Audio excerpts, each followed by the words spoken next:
Chapter 140. On the Tedremer River, a fierce battle was going on. Hesla was in charge of sealing off the sea.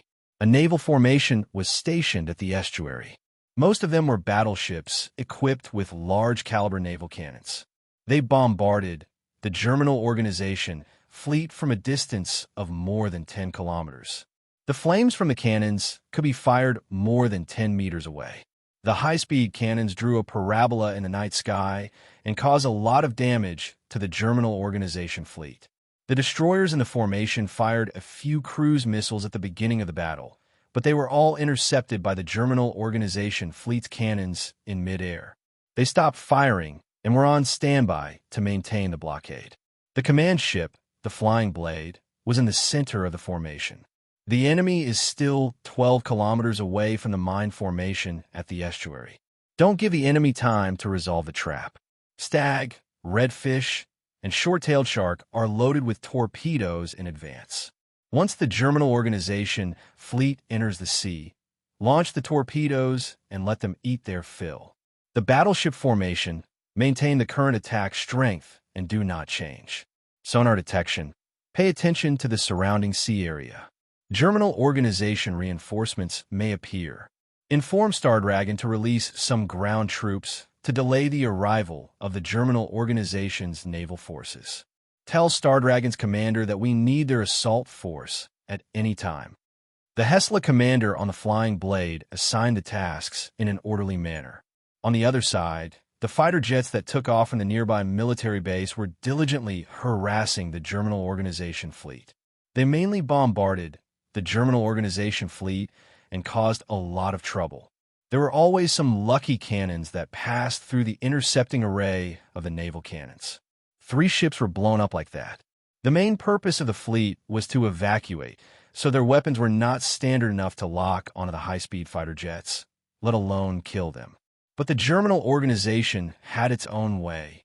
A fighter jet that swept across the sky emptied another wave of ammunition.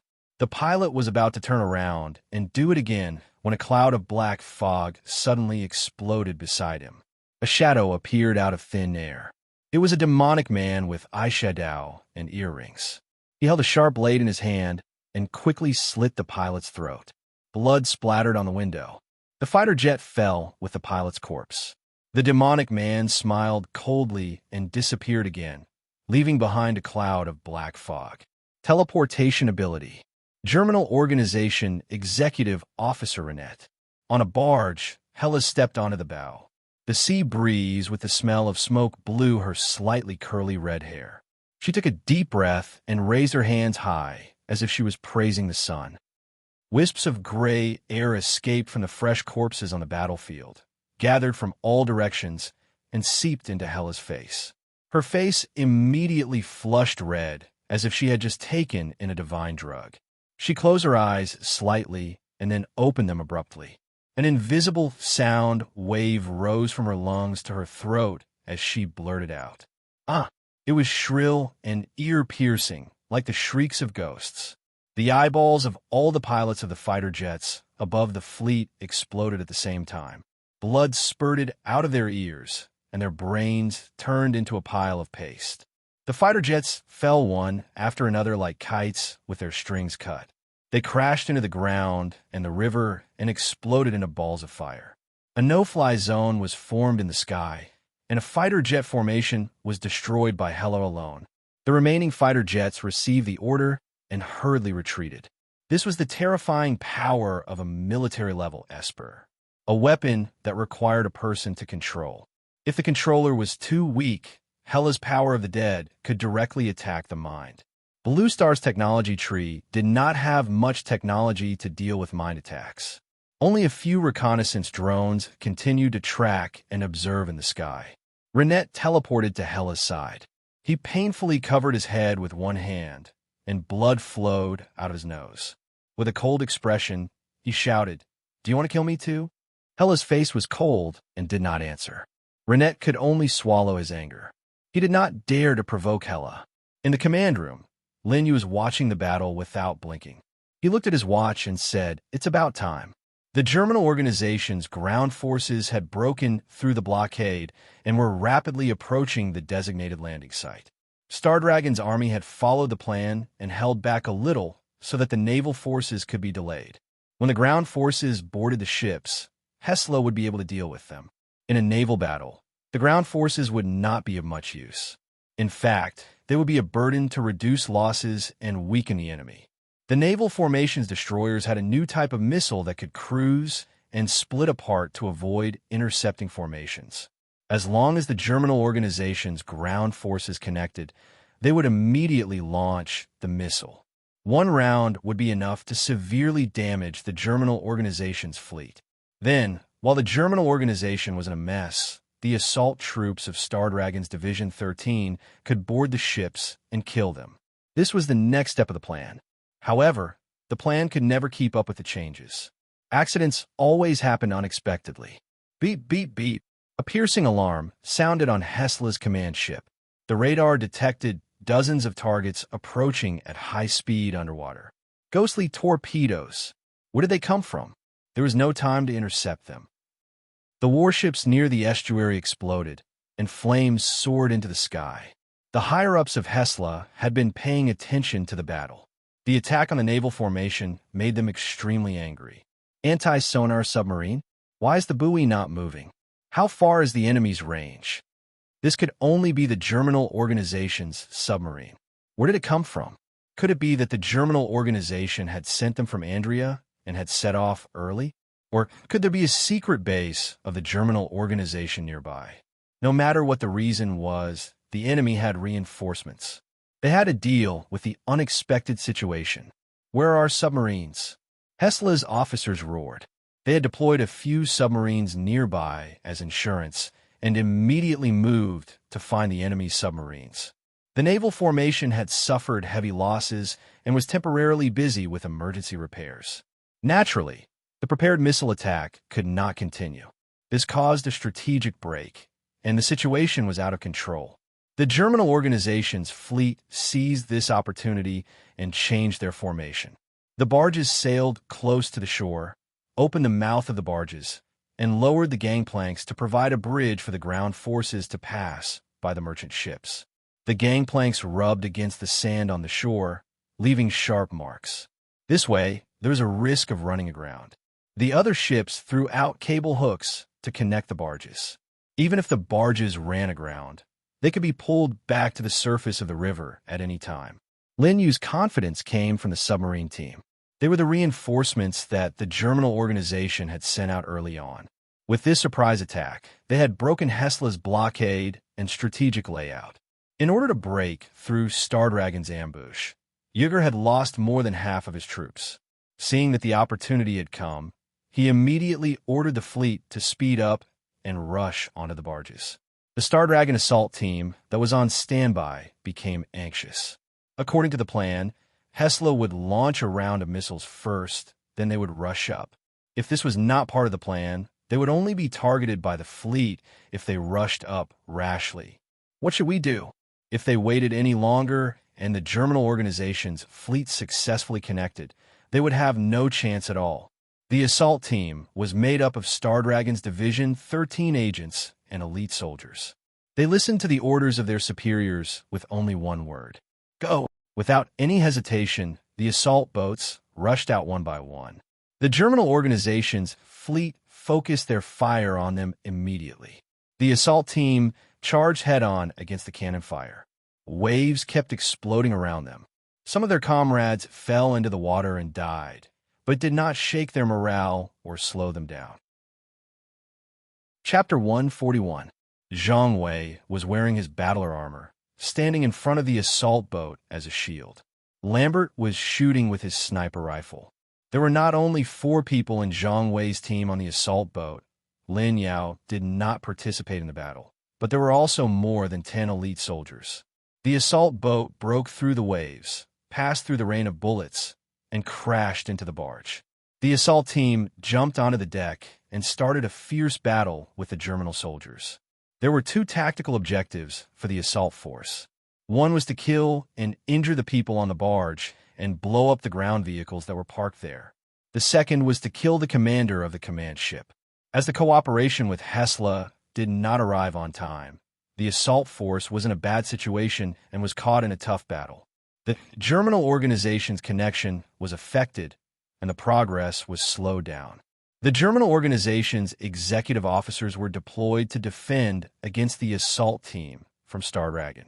Zhang Wei's team was fighting hard on the barge. Suddenly, a ghost-like gust of wind hit them.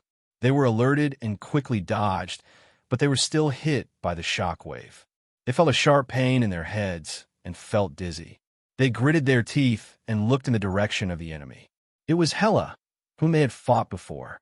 Hela's expression was cold. She still remembered this Star Dragon person that she had fought before. She had suffered a small loss last time, so her killing intent was even stronger now.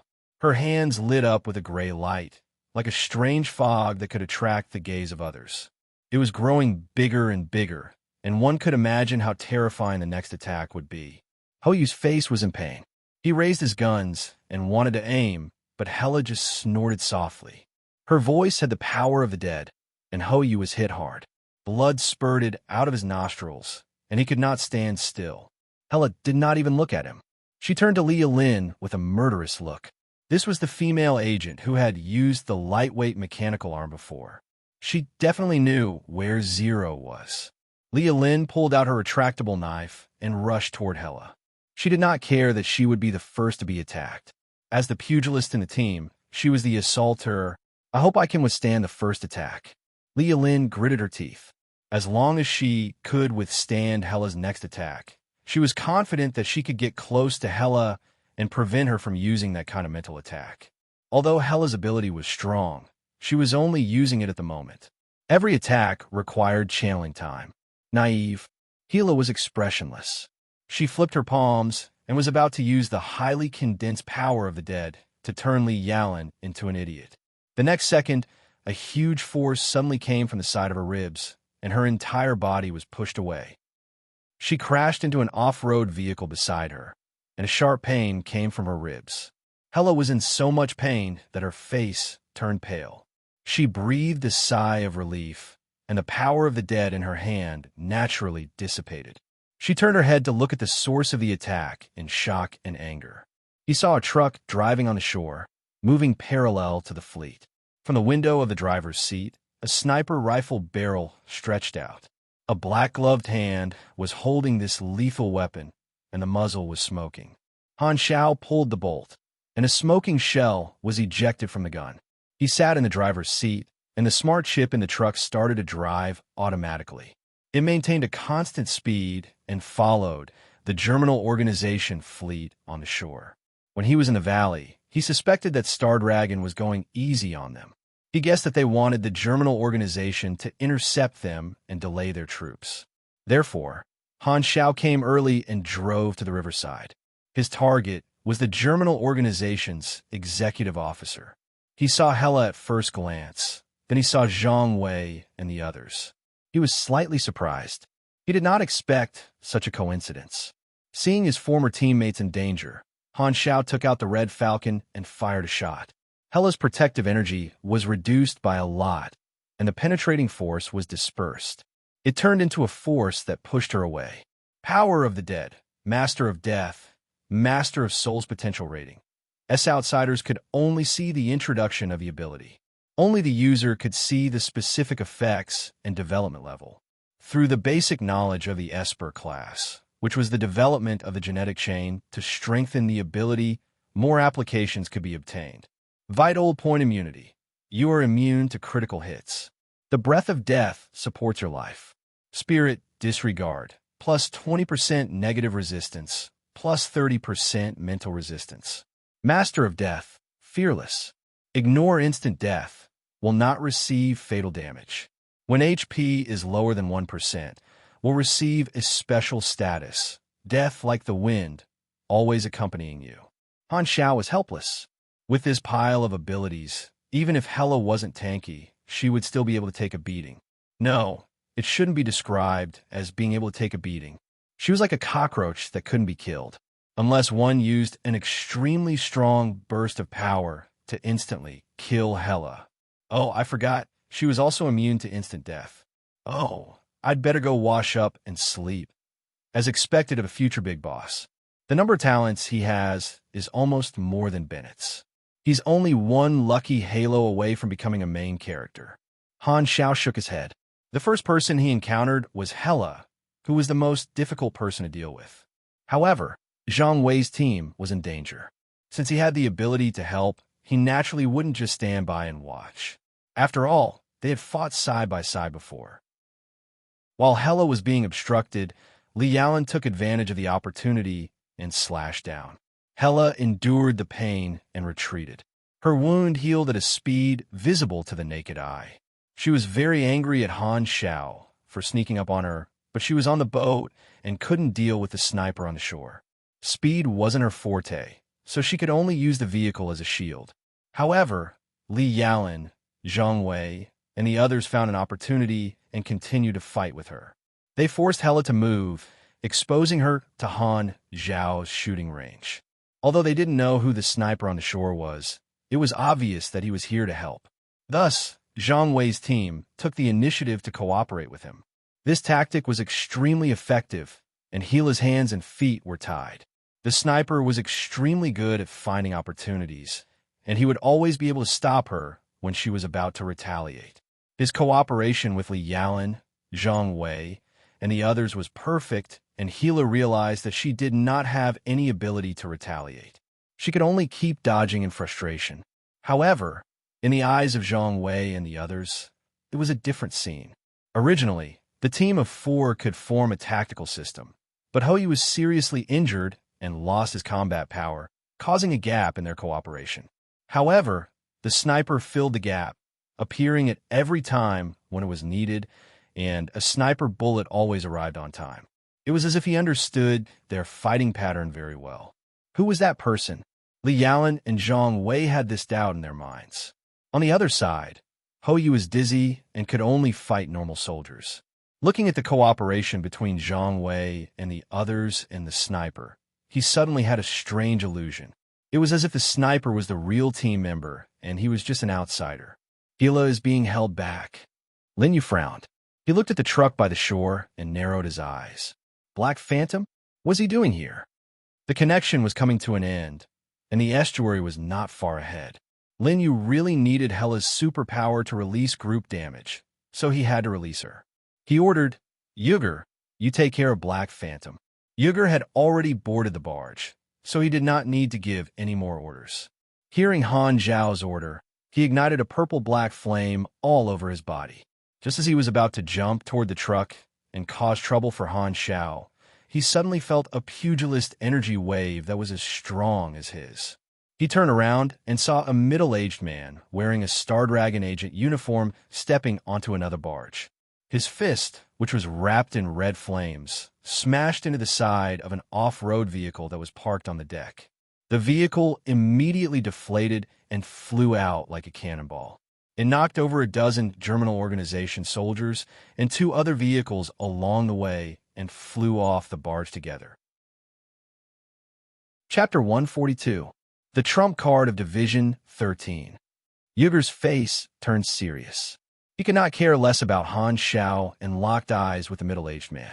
They were both powerful martial artists, and when they looked at each other, it was like igniting a barrel of gunpowder. The flames burning on their bodies suddenly exploded like 2 streaks of lightning sweeping across the sky. Their fists collided with each other with a loud bang. This scene seemed to be frozen in time as a thunderous explosion occurred in the air. Even the surface of the river rippled because of this. Flash. Martial artists trained their physique, and it was one of the 5 main professions that specialized in training their energy. Since Division 13 had used their trump card, they could only let Yuger, who was of the same level, deal with it. Lin Yu said helplessly, Renette, you go and take care of Black Phantom. Easy, Renette said calmly. As an assassin with the ability to teleport, Renette thought that he was the nemesis of all snipers. Even if his opponent was Black Phantom, he would not be able to escape from the gentle swipe of the sharp blade in his hand on his neck, and another tired soul that had fallen into despair in this world was released. Renette had always thought of himself as an artist. The next second, the black fog flashed, and Renette's figure disappeared into thin air. He suddenly appeared in the driver's seat of the truck and stabbed his blade toward Han Xiao's neck. Teleport. Han Xiao was very alert, and he immediately covered his whole body with a magnetically controlled retractable armor. However, before the blade could hit him, Mad Blade's angry sword actually reacted and rushed forward, blocking the blade for Han Xiao, and died immediately. Both of them were shocked, but Han Xiao reacted in 0.1 seconds.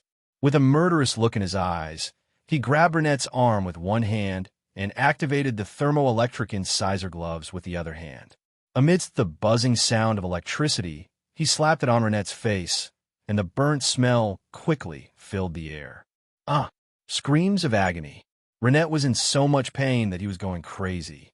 He teleported back to the barge, but his arm felt heavy. He was shocked to find that Han Xiao had grabbed his arm and was being brought to the barge as well. Han Xiao snorted angrily and clawed at Renette's face. His 5 fingers quickly melted through his skull, and the damage values poured out like a waterfall. Renette was in so much pain that he howled like a wild beast. His face was beyond recognition. Han Xiao suddenly raised his hand and slammed down. With more than 50 points of strength, he directly smashed Renette's head into a pile of burnt meat. You have killed Renette, LV 46. Received 60,000 EXP. Killing a target 6 levels above you. Your personal damage output is 82%. You have received an additional 49,200 EXP. Second advancement, Progress 2/3 Teleportation Esper ability has a lot of potential, but at the same time, it's very brittle. It's suitable for an assassin. He thought that my weakness was close combat. Han Xiao took a deep breath. Teleportation was a pretty good Esper ability. It seemed that as long as he was careful, he would be invincible. In reality, there were many subtle differences between teleportation Esper abilities. For example, when teleporting, would the user disappear alone, or would they bring others with them? How big was the range? Would it be possible to teleport as far as the eye could see, or would it be possible to teleport just by imagining a place? What was the method of teleportation? Would it be a mental manifestation appearing out of thin air, or a physical recombination of molecules? Was the cost fixed, or did it depend on the distance? Was it purely teleportation? Did it have any attack power? The devil was hidden in the details. These were all fatal reasons. In his previous life, he had also met other people who could teleport. For example, there was a guy who could teleport physically. He crashed into the galactic battleship's ionization shield and was pulverized into dust. Another guy who could teleport just by imagining jumped an entire star system and was drained dry.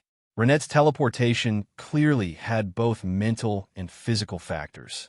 If one's limbs were grabbed, they would teleport together with the other creatures. It was a contact type of teleportation. Once one was entangled with others, they would be in danger. His sniper combat mode was obviously an important factor in Renette's death. This was also the illusion that Han Xiao wanted others to have. When an assassin felt that they could take his life at close range, it was often the prelude to death. This disguise directly caused the death of a teleportation Esper. If it was a real battle, Han Xiao knew that he would not be able to do anything to Renette. Han Xiao straightened up and finally realized his situation. He was brought to the barge by Renette. Germinal organization soldiers surrounded him with guns in their hands, aiming at him from all angles. Surrounded by enemies, Han Xiao's eyes suddenly turned cold, and he placed his hand on his chest. Open fire. Endless bullet screens drowned Han Xiao.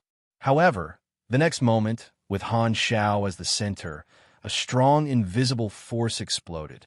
The enemies and vehicles within a 20-meter radius were all blown away and fell into the river. This area was cleared. Han Xiao was the only one left standing at the same spot. Only his chest was not covered by the magnetically controlled retractable armor, revealing a delicate device the size of a palm tied to his chest in the shape of a cross. It was still buzzing, and the sound gradually became softer until it finally stopped. Repulsive field drive type, special machine quality, green energy, 110/150. Recharge required. Effective range. 20 meters in diameter effect. Releases a strong repulsive field, pushing away all objects within the range. Cooldown. 6 minutes. Remarks. Get lost.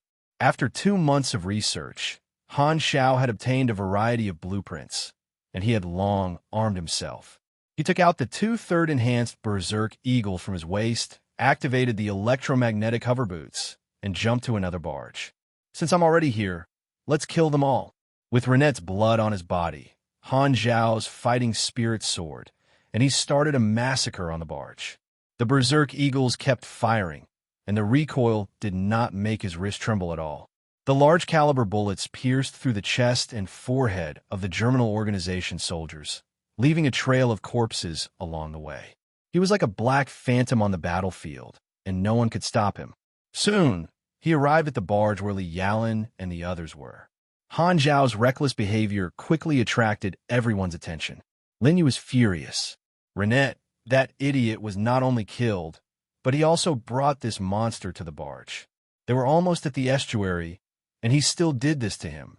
Hurry up and finish off Black Phantom. Lin Yu shouted.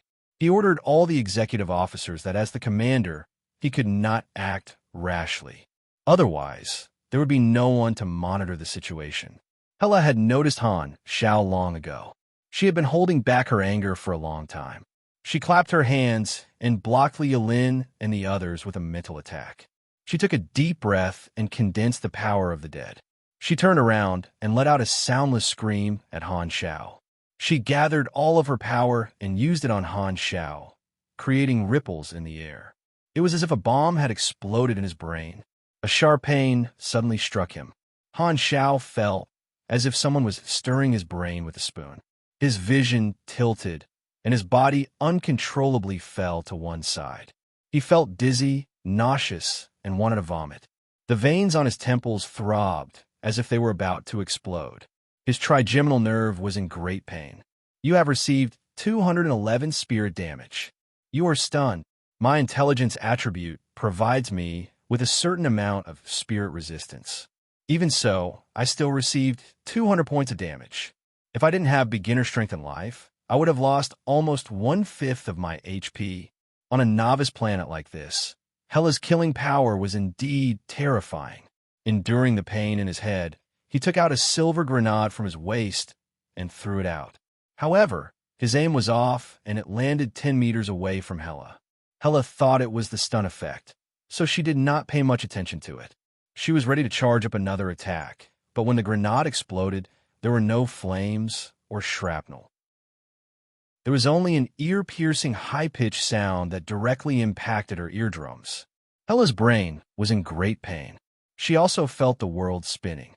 You can make people faint, so can I. Han Xiao clenched his teeth. Chapter 143. Stunning the enemy was the specialty of mental attacks. Their mental resistance was also very high.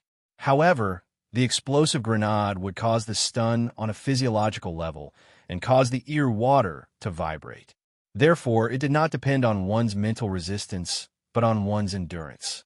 It was the nemesis of those who specialized in mental attacks. Hela was immediately hit. Her cold and elegant face was now filled with pain. She was tossing and turning like waves. No matter what Hela's background was, she only had one identity in battle, and that was the enemy. Han Xiao never knew how to spell the word soft-heartedness. He sprayed the 2 guns furiously, and the bullets were slanted on Hela's body, emptying the magazine. Then, before Hela could endure the pain and counterattack, he kicked her abdomen with a high-speed inertia with his electromagnetic hover boots, sending her flying into the air. She crashed through the railing and fell into the river. The surface of the river was dyed red with blood, and Hela's body sank into the river. Han Xiao naturally did not believe that Hela would die, and there was no notification on the interface. He estimated that after this series of attacks, Hela would be able to recover in a short while, so there was no need to worry for the time being. This kind of troublesome enemy can't be killed. We can't fight them head-on. As this thought flashed through his mind, Han Xiao finally had the time to look at Li Yalan and the others. His former teammates were looking at him in surprise. Black Phantom? Zhang Wei asked tentatively. For some reason, he found the name familiar. It seemed that she did not recognize him. That was good. Considering the hatred the Germinal organization had for Zero, it was safer to continue hiding. Han Zhao's eyes flashed, but Li Lin suddenly screamed. Han Xiao was puzzled. Han Xiao? Who is that? You got the wrong person. It's you. You're still pretending. I'll recognize you even if you turn into ashes. Li Lin gnashed her teeth. Damn, how did you recognize it? How could I not fool him with my superb acting skills? Han Xiao was very surprised. You little girl, you don't play by the rules. The other members of the team were stunned. They were 30% suspicious of Li Lin's judgment, but 70% believing it. They sized up Han Xiao from head to toe. At this moment, he was dressed in black and had dual pistols in his hands. He looked elegant and drenched in blood. More importantly, he had revealed his face. So that's what you look like, Zhang Wei murmured. He finally understood why Han Xiao used to wear a mask. When he was serving in Star Dragon's Scapegoat Bureau, Han Xiao was always wearing a mask. The team members didn't know Han Zhao's true face, and they didn't know Han Zhao's true identity. They immediately thought that the face under the facial simulator was Han Zhao's true face. They originally thought that he would be very handsome. Who would have thought that the famous Black Phantom was actually a former teammate? Everyone's feelings were very complicated. They were very shocked and full of doubts. Was he really that strong in the past? Why didn't he reveal it? Why did he leave Star Dragon and become an assassin? Why did the higher-ups even allow it? Wait, he had become the Black Phantom of the Dark Net, and the attitude of the higher-ups was ambiguous. Could it be that this was actually a secret mission? You're mistaken. There's no time for nonsense. The enemy is here, Han Xiao said righteously. Li Yalin's eyes were spitting fire. It's useless even if you deny it. That's right. He must be following the orders of the higher-ups to carry out a secret mission. That's why he can't reveal his identity. Could it be that Star Dragon is going to attack the Darknet? Everyone was shocked. A misunderstanding had unknowingly formed. The conversation happened very quickly. They were on the battlefield, so they could only suppress the doubts in their hearts and focus on dealing with the enemy. The battle between Star Dragon's assault force and the Germinal organization's soldiers was very fierce. Supers were everywhere using their powers. The screams and gunfire played a symphony together. A Germinal organization executive officer rushed toward Han Xiao and the others. Han Xiao pointed his pistol at him. His meaning was obvious. Zhang Wei and the others naturally had no objections and fought side by side. While the Germinal organization executive officer was running, his body expanded like a balloon and turned into a 4-meter-tall white beast. He looked like a wolf running on the deck, and his weight made the deck tremble. He opened his bloody mouth and bit toward them. His movements were full of strength and beauty. Shape-shifting Esper abilities were a common branch. There were all kinds of strange forms that crossed the boundaries of races. Some were strong, and some were weak. It was said that it was related to genetic atavism and genetic mutation. Some shapeshifters would become mutated creatures, but they could also become wild beasts. This kind of Esper ability was most common on planets with a magical background. Some shapeshifters could even pass down their Esper ability through reproduction, forming a bloodline, or they could awaken this kind of Esper ability through training. Science and magic were different civilizations. There were differences in the cognition of certain things. The methods of research were also different, and the stages of development had their own characteristics. The white wolf jumped on the deck and bit. Han Xiao, Zhang Wei, and the others worked together to fight this executive officer. This time, he played the role of a bystander and let Zhang Wei be the main tank while he shot from the side. Occasionally, he would close in and cut off a piece of flesh with the thermoelectric incisor gloves. Hou Yu also used 2 guns, and his movements were smooth. He was originally proud of this, but when he saw Han Zhao's clean, simple, and unflashy double gun technique, he suddenly felt like he was a juggler and lacked a murderous aura. No wonder he is the famous Black Phantom of the underground world. He is so good with 2 guns. He was impressed. Originally, joining Zhang Wei's team was an order from the higher-ups. He had never heard of Zhang Wei's team having any particularly good battle results. He did not expect that the monstrous Black Phantom was actually a member of this team. The White Wolf was beaten black and blue. When it realized that it was not strong enough and that the other executive officers were too busy to help, it turned around and tried to escape. Han Shao was already prepared.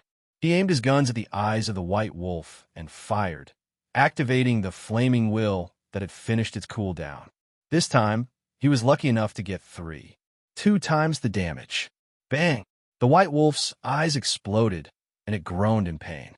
It fell on the deck, and the whole barge shook. Zhang Wei immediately followed up with another attack. He had already used up all his ammunition, and an alloy blade grew out of his armor. The K-600 endoskeleton powered him, and he jumped up and slammed into the White Wolf's body. The alloy blade crazily stabbed many wounds. The others did not stay idle either. They swarmed up and killed the White Wolf. At this time, the fleet finally reached the estuary. The assault boats that were supporting the assault team appeared on the river and signaled for retreat. Zhang Wei turned to Han Shao and asked, Han, Black Phantom, do you want to retreat with us? No need. Han Shao waved his hand. Okay, thank you for your help. I will remember, and so will Star Dragon. Zhang Wei's tone was meaningful. He turned around and jumped onto the assault boats with his team members. Li Allen looked at Han Shao deeply. While the people of Division 13 were retreating, Han Shao activated his electromagnetic hover boots and jumped back to the shore. He rushed to the truck that had been following them automatically. He jumped into the driver's seat and switched to manual driving. He immediately escaped from the riverbank. Hela, who was drenched, climbed onto the boat.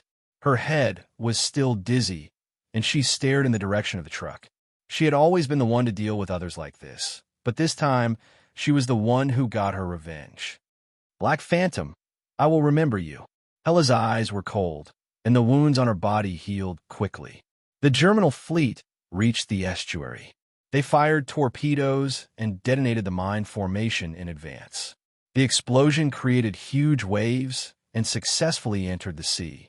Hesla's naval forces also recovered and chased after them. The submarines of both sides restrained each other, and the Germinal fleet went deep into the sea. From a strategic point of view, the Germinal organization broke through the blockade and successfully escaped. However, from a battle perspective, the Germinal organization lost at least 70% of its troops, while Star Dragon and Hesla's losses were less than 1/10 of the Germinal organization's. It could not be considered a victory for the Germinal organization, although they did not manage to intercept all of the Germinal organization's troops. The two countries had achieved the strategic goal of attacking the enemy to a greater extent. Overall, the winner of this battle was still Star Dragon and Hesla. Through the window, Han Shao looked at the sea. The flames of a naval battle were fading away in his vision. He shook his head. The battle is over. Han Shao looked at Madblade, who had revived and was sitting in the passenger seat. He wrote a generous mission without any requirements. Madblade had blocked the attack for him.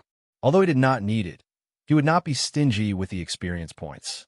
The introduction of the mission was a reward for blocking the attack. Madblade was very surprised. He did it completely subconsciously.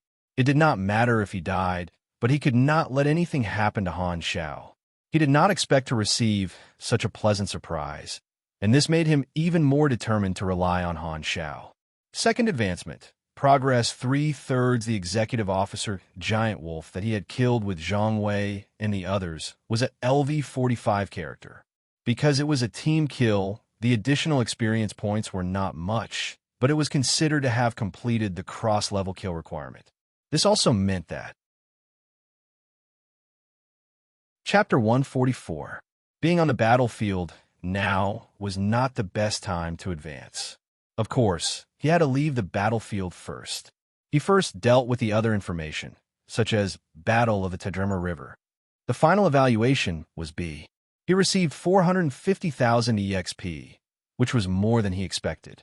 The EXP accumulated on the interface was in the millions.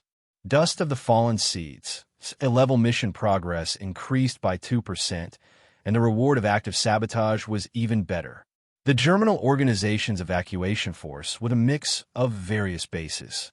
Since Starragon and Hesla had destroyed them, he could also get a share of the loot. The total progress was 21%, which was the requirement to complete the mission successfully. There was no more progress to be gained in the southern continent. The interception war in the western continent and the northern continent would also take place today, so the progress would probably increase a little. After that, if he wanted to increase the progress, he could only go to the Germinal Organization's base camp, Andrea. There was still progress to be gained in the future, so naturally, Han Shao would not end Dust of the Fallen Seeds immediately. The minimum requirement was 20%, and he had already completed it. This gave him confidence. Since he could complete the mission at any time, he was not in a hurry to complete the mission. He would try to get a higher evaluation. According to his experience, the higher the evaluation of the A-level mission, the more special the final reward would be. Not only EXP, but also skills, talents, potential points, special items, and even attribute points were not impossible. Driving the truck, Han Shao arrived at the location where the Darknet's helicopter was parked. The pilot was already on standby. He packed up the useful machinery in the truck and threw it onto the helicopter. Then, he blew up the truck, leaving no trace. The truck cost him a lot of money, but he had plenty of money in his account, so he did not care about the cost of the truck. As the saying went, it was easy to go from frugal to extravagant, but difficult to go from extravagant to frugal. Han Shao was glad that he knew how to make money. The market potential of the players was huge, so he did not need to worry about money in the short term. He did not want to experience the days when he was a mechanic again. They say that men become bad when they have money. It's true. Han Shao sighed. He took a few puffs of his cigarette, sat on the helicopter, and ordered the pilot to take off. The rotors blew a strong wind, and the land in his sight gradually shrank. Han Shao retracted his gaze and closed his eyes to rest. The dark sea waves rolled, and the sea breeze carried the smell of blood. After escaping the pursuit, the Germinal Organization's fleet sailed on the boundless sea. The main ship turned on the anti-detection device to prevent being discovered by satellites. There were many ownerless orbiting satellites in Blue Star's outer space. They were all left behind by the fallen countries of the old era.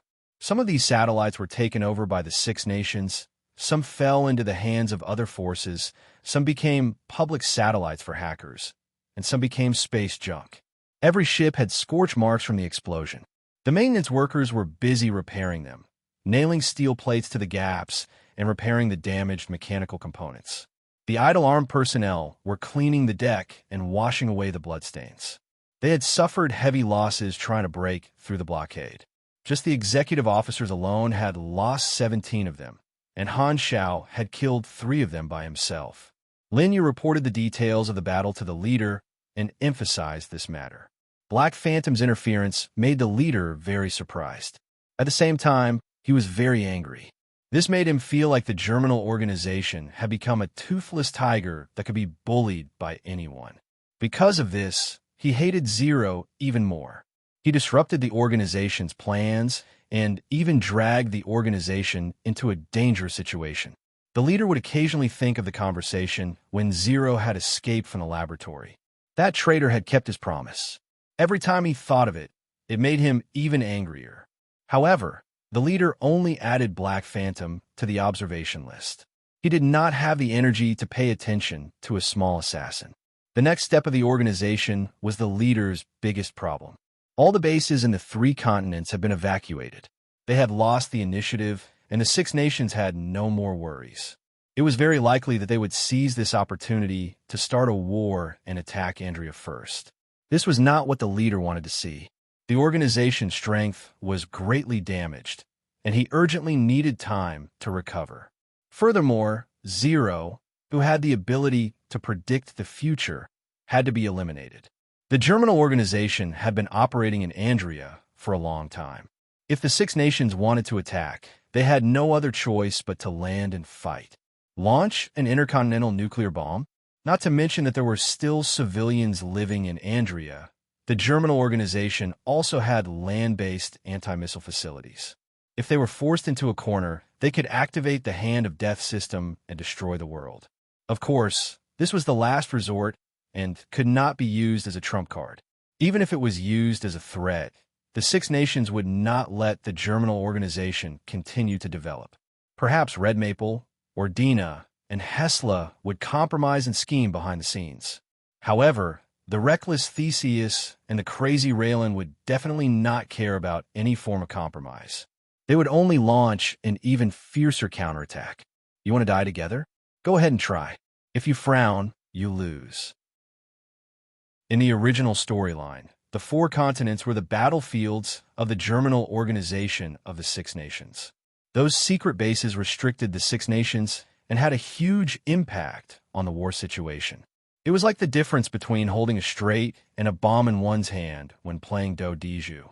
At the climax of the war, the Germinal organization was defeated and almost destroyed. That was when the Hand of Death system was exposed.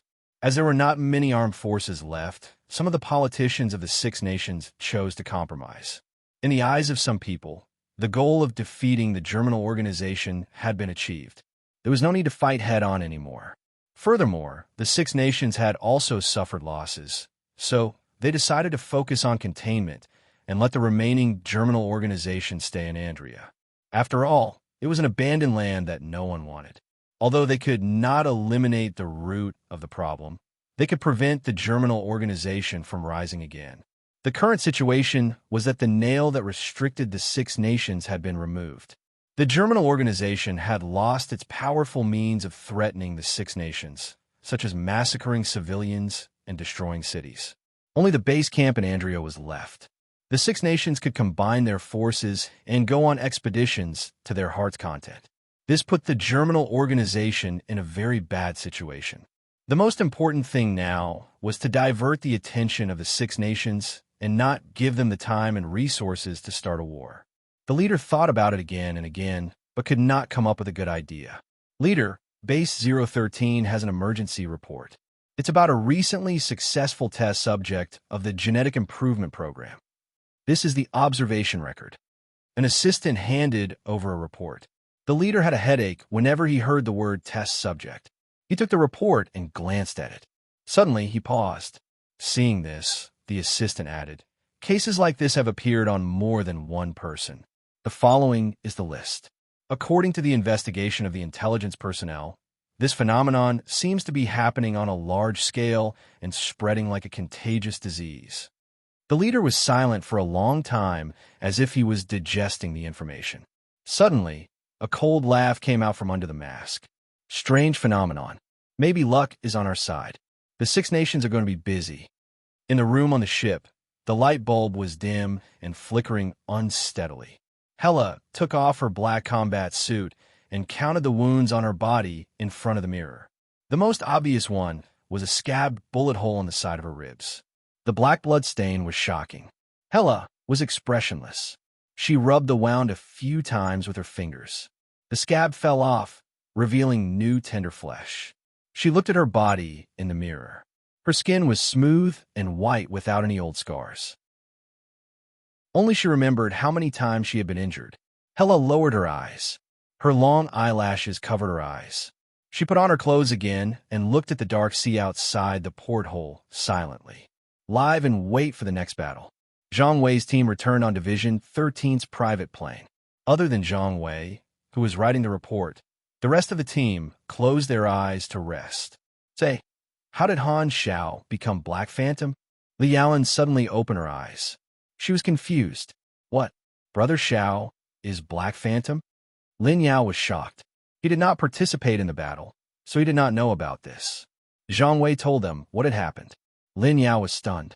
After a while, he could not help but ask, "Are you sure? I can recognize him, even if he turns into ashes." Li Yaoan sneered. As a creditor, she was that confident. Aren't we going to get him back? His departure was very strange. He must have taken on a secret mission. When I submit the report later, I will ask the higher-ups. Zhang Wei shook his head. Li Yaoan could not help but say, Help me ask when he plans to return the money. Zhang Wei was speechless. Little Lin Lin, you don't look injured. Di Su Su, who was on the same plane, walked over. Li Yaolin's face fell. She snorted arrogantly and turned her head away, ignoring her. Di Su Su did not stand on ceremony. She squeezed past the shy Lin Yao and sat down next to Li Yalin with a teasing smile on her face. Li Yalin hurriedly moved away as if Di Su Su was the source of the virus. Chapter 145. Li Yalin's eyes lit up. She was sure that Black Phantom was Han Xiao. She was very curious about what had happened to him after he left Division 13. Ignoring her dislike for Di Su Su, she asked, "What was he doing when you met him?" His code name was still Mr. Black, a Scorpion-level assassin. He was participating in a defense mission in Seagull City. He was related to the leader of the Darknet. Li Yalin hurriedly asked, "Did you get any other information?" Di Su Su raised her eyebrows. "Why are you so concerned? I'm very curious about him." Li Yalin had no choice but to explain. She felt that Han Xiao must have his reasons for becoming Black Phantom. He could not reveal his identity so easily. Curious? Oh no, this was usually the first step in love. She had to nip in the bud. Di Su Su's eyes narrowed, but her smile did not change. She said slowly, "Hee, I got some information about Black Phantom from a female assassin with the codename Golden Fox." 5 minutes later, everyone was in a daze. It took them a long time to digest this huge amount of information. Lin Yao was trembling, and Lambert had stopped cleaning his knife. Li Yalin mumbled to herself, "No wonder he didn't have any impulse when he touched me." Hou felt his throat dry up. He thought to himself that if Han Xiao returned to the team in the future, he would have to stay away from him. "The next time you see him, remember to be careful." Di Su Su chuckled as she left. She then stood up and left, leaving the rest of the team looking at each other. Zhang Wei coughed. "He's our teammate after all. Don't discriminate against him." Everyone nodded hesitantly. Zhang Wei coughed twice and continued writing his report. However, he realized that the information just now made him feel uneasy. He could not calm down no matter what. He braced himself and finished the report. He immediately got up and went to find his superior. After handing in the report, he requested to speak with the minister. After a few minutes of waiting, his request was approved. The call was connected, and the bald head of the minister appeared on the screen. Zhang Wei went straight to the point. "We saw Han Xiao." The head of the Secret Service was shocked. Ever since the information was leaked, Han Xiao had disappeared without a trace. Although Division 13 had stopped the search for Han Xiao, they were still very curious about Han Xiao's whereabouts. The head of the Secret Service became serious. "Speak." Zhang Wei carefully chose his words and told them how he found out that Black Phantom was Han Xiao. The head of the Secret Service thought that Zhang Wei had seen Han Xiao with his own eyes, but he did not expect that it was just a conjecture without any evidence. He was stunned for a while and had a strange expression on his face. He held back his laughter and said, "You got the wrong person. How could Black Phantom be Han Xiao?" One was a super assassin in the Darknet, and that was a very high-level combat power. Although Han Xiao had shown his strength before, he was still too weak compared to Black Phantom. There was no comparison at all. This guess was too ridiculous. The head of the Secret Service wanted to laugh. He wanted to tell Zhang Wei that Han Xiao was Zero, but after thinking about it, he swallowed his words. There was a confidentiality rule in the Bureau, and no one was allowed to reveal Zero's identity. Although there was no need to hide Han Xiao's whereabouts, and the Germinal organization's strength was greatly damaged, rules were rules. After all, Han Xiao was a special agent, and this could reduce the risk and trouble. Therefore, even if the Germinal organization knew that Zero was working with Star Dragon, they could not find him. The head of the Secret Service felt that there was no need to let Zhang Wei's team know about this. Zhang Wei's team had never seen Han Xiao's real face, so they did not know that his real identity was Zero. Ahem, about Han Xiao's identity. He can't be Black Phantom. Zhang Wei was stunned and misunderstood. He thought that the head of the Secret Service was trying to tell him not to care about this matter anymore. So, Han Xiao was most likely sent by the higher-ups on a special mission, and his identity had to be kept a secret. I understand. Zhang Wei gave him a look. The head of the Secret Service was a little confused. What do you understand? Why does that look so weird? Star Dragon's Division 13 finished sorting out all the reports and information, and the conclusion was handed to the 7-member committee. The 7-member committee held a meeting to sort out all the important issues that needed to be discussed. In the end, only Black Phantom was left. The 6 people except Gu Hui knew about Black Phantom's reputation in the Darknet, and the topic of discussion was their attitude toward Black Phantom. He provided help, but I'm not sure if it was the Darknet's idea or his own action. An old man knocked on the table and said slowly, "The Darknet contacted us a while ago, and they're preparing to start the sanctuary plan. They're requesting for our material aid, so this should be the Darknet's way of expressing goodwill to us through Black Phantom." Everyone nodded. The Darknet had always been neutral, and if they showed a bias toward the 6 nations, it was no doubt a good thing. The 7-member committee quickly came to a conclusion. They supported the Darknet's sanctuary plan, approved the material aid, and tried to rope them in. After the meeting, Gu Hui and manager Gao pushed open the door of the meeting room and left the empty corridor side by side. They were discussing another matter in low voices. Is there no news about Han Xiao? Ever since he provided the information 2 months ago, he disappeared without a trace. Gu Hui shook his head. Han Xiao was the information provider, and Division 13 wanted to contact him again, but he did not pick up their calls or reply to their messages. It was as if he had disappeared from the face of the earth, and no one knew what he was doing. Thinking about Han Xiao's despicable ways, Gu Hui's heart sank. Will he be up to no good again? As for Zhang Wei's guess, Gu Hui had only heard it briefly from the head of the Secret Service, so he did not pay much attention to it. How could Black Phantom be Han Xiao? His looks and combat ability did not match. Zhang Wei's team did not know Han Xiao's real identity, so they made wild guesses. However, Gu Hui knew that Han Xiao was 0, so the information was not balanced, and this led to the misunderstanding. The Darknet had updated the information, and some information about the Battle of Tedrama River was leaked.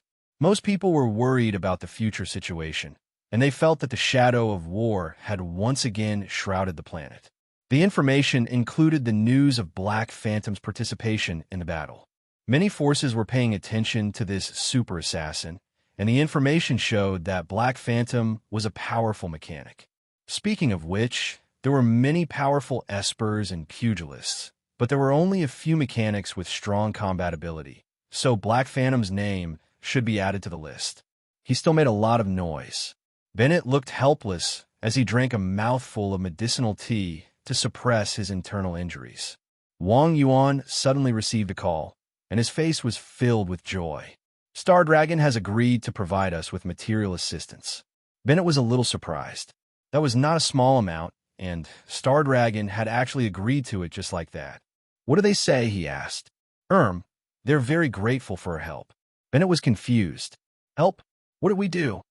On second thought, Bennett realized that Star Dragon must have misunderstood that Black Phantom was sent by them. Black Phantom was the symbol of the Blood Pact Society, and his actions would always be labeled as part of the Darknet. Bennett did not know whether to laugh or cry. Black Phantom had done him a favor by accident, so of course, he would not clear up this beautiful misunderstanding. He said helplessly, "Sigh, I guess I owe him a favor. By the way, what did Hesla say?" Wang Yuan pushed his black-rimmed glasses, and a strange light flashed through the lenses. They're still refusing. Bennett shook his head. He knew Hesla's style, and only Star Dragon was easy to talk to. If they wanted to get some material from the other 5 countries, they would not even think about it without some negotiation. We have received Star Dragon's help, and the initial resources are almost enough. Let's start the shelter plan as soon as possible. The war will break out at any time, and the sooner we implement it, the more people we can shelter. Sleepy Winter and the other 2 completed the faction mission, Battle of Tedrama River. Naturally, the rating was low, but because it was a super-level mission, the EXP was considerable. They should have been happy, but when they thought of Mad Blade's performance, they suddenly felt that the mission reward was not enough. Comparisons would affect their mood, and it did not feel good to fall behind others. Not to mention that the person who surpassed them was a player who started out at the same time. Rainy Kim did not have much of a reaction, but Sleepy Winter and Twinkle Fried Rice were a little depressed. After thinking for a while, Sleepy Winter sent a chat request to Mad Blade. Mad Blade? Sleepy Winter. Why are you looking for me? Mad Blade's tone was humble. I want to ask, did you trigger a hidden quest? We saw you on the battlefield. Sleepy Winter sent the video over. You guys are here too? Mad Blade was a little surprised.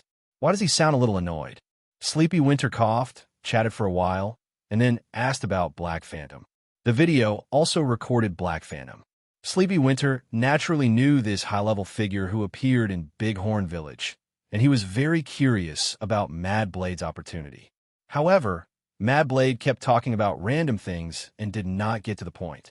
Sleepy Winter knew that he was not willing to share the hidden quest, so he could only say goodbye and hang up. He didn't say? Twinkle Fried Rice asked. No. Sleepy Winter shook his head. He was a little envious of Mad Blade, but the hidden quest was hard to come by. He suddenly had an idea. Why don't we try looking for Black Phantom too? The sky was turning bright. According to Han Zhao's request, the helicopter landed on a hill in the wilderness. Han Zhao told the pilot to wait for orders, got off the helicopter, and took a deep breath. The fresh air made him feel refreshed. After flying for half a night, they were far away from the Tedrama River. He was preparing to advance here, and Mad Blade just went offline. When players went offline, they would suddenly disappear, which gave the pilot a shock. Seeing that Han Zhao's expression was normal, he suppressed his surprise. The players showed their uniqueness everywhere. Although there were all kinds of Esper abilities in this world, which made people very receptive to abnormal things, as time passed, the uniqueness of the players would be discovered sooner or later. By then, some interesting changes would occur. Han Zhao could not wait to see this happen. It would prove some of his conjectures. Shaking off these thoughts, Han Zhao focused on the interface. The advancement requirement had been met, and he would advance as long as he leveled up. He looked at the experience he had accumulated in the past 2 months. After deducting the cost of upgrading skills and combining blueprints, he now had a total of 1 million experience points. Finally, it's time for the second advancement. Han Zhao was secretly happy. His leveling speed was like sitting on a rocket, especially after the appearance of the players. He had a very large channel of experience points. After this advancement, he would officially become one of the top fighters on planet Aquamarine. This was just the beginning. It meant that he would be able to step into places that he previously thought were dangerous. He would be able to obtain rare talents and skills, trigger dangerous missions, talents, skills, and equipment. These would have a huge impact on his combat strength. He was already half a step into the door to become a boss like Bennett and Hela, who had a full set of molding abilities. Level up. Han Zhao put in his experience points. Training Mechanic leveled up to LV 5. Plus 50 energy, plus 1 DX, plus 1 END, plus 4 INT, plus 3 free attribute points, plus 1 potential point. Chapter 146. After the promotion, the conversion ratio had increased from 1 to 15 to 1 to 20. Han Zhao could clearly feel that his body had become stronger, and his energy was more vigorous, especially the ball of heat in his lower abdomen, which made him very excited. The second promotion did not unlock as many skills as the first promotion. Unlike the first promotion, which felt like a new life, the second promotion felt like a natural progression, as if it was a necessary step in evolution. Although there was no notification on the interface, Han Zhao could feel that his senses had become sharper, and the world had become more vivid in his eyes. If he had to describe the feeling of the promotion, Han Zhao immediately thought of a word: natural. He could feel the breeze around his limbs, and his sense of smell could distinguish the mixed scents in the air. The various senses brought to him were magnified by a lot. The second promotion was the prerequisite for unlocking many skills. Of course, the most obvious benefit was that he could reach LV 60. The EXP on the interface was sufficient, and he did not need to suppress his level to accumulate EXP. He first leveled up Night Stalker from LV6 to max level. This class gave him a total of 30 DEX, 20 STR, 10 MYS, 10 potential points, and 20 free attribute points. Han Xiao then put his EXP into Trainee Mechanic. The upper limit of this class was LV15, and the EXP required to level up increased. He spent a lot of EXP to level up from LV5 to LV10. His total level shot up 10 levels like a rocket, directly reaching LV50. His energy points exceeded 1,000 and reached LV6. He received new bonuses: plus 6 STR, plus 8 DX, plus 6 YND, plus 10 INT, plus 400 STR, plus 8% machinery quality, plus 8% manufacturing speed, plus 8% energy attribute enhancement. The higher his energy level, the higher the bonuses. Level 6 was a watershed, and he could receive a new bonus, energy attribute enhancement, which made the effects of his attributes even more prominent. To a mechanic, this was the magnetic energy that could be used to build and use machines. It was like an extension of one's limbs, increasing speed, improving quality, and strengthening power. The actual effect was far more useful than what it sounded like. Unlike the pugilist and esper classes, mechanics did not consume a lot of energy. In the beginning, energy did not even increase the main ability of the mechanic class by much. However, once they obtained this method of using energy, the characteristics of the mechanic class gradually appeared. Trainee Mechanic had reached level 10, and he needed 800,000 EXP to level up again. Now, he had about 1,300,000 EXP left on the interface.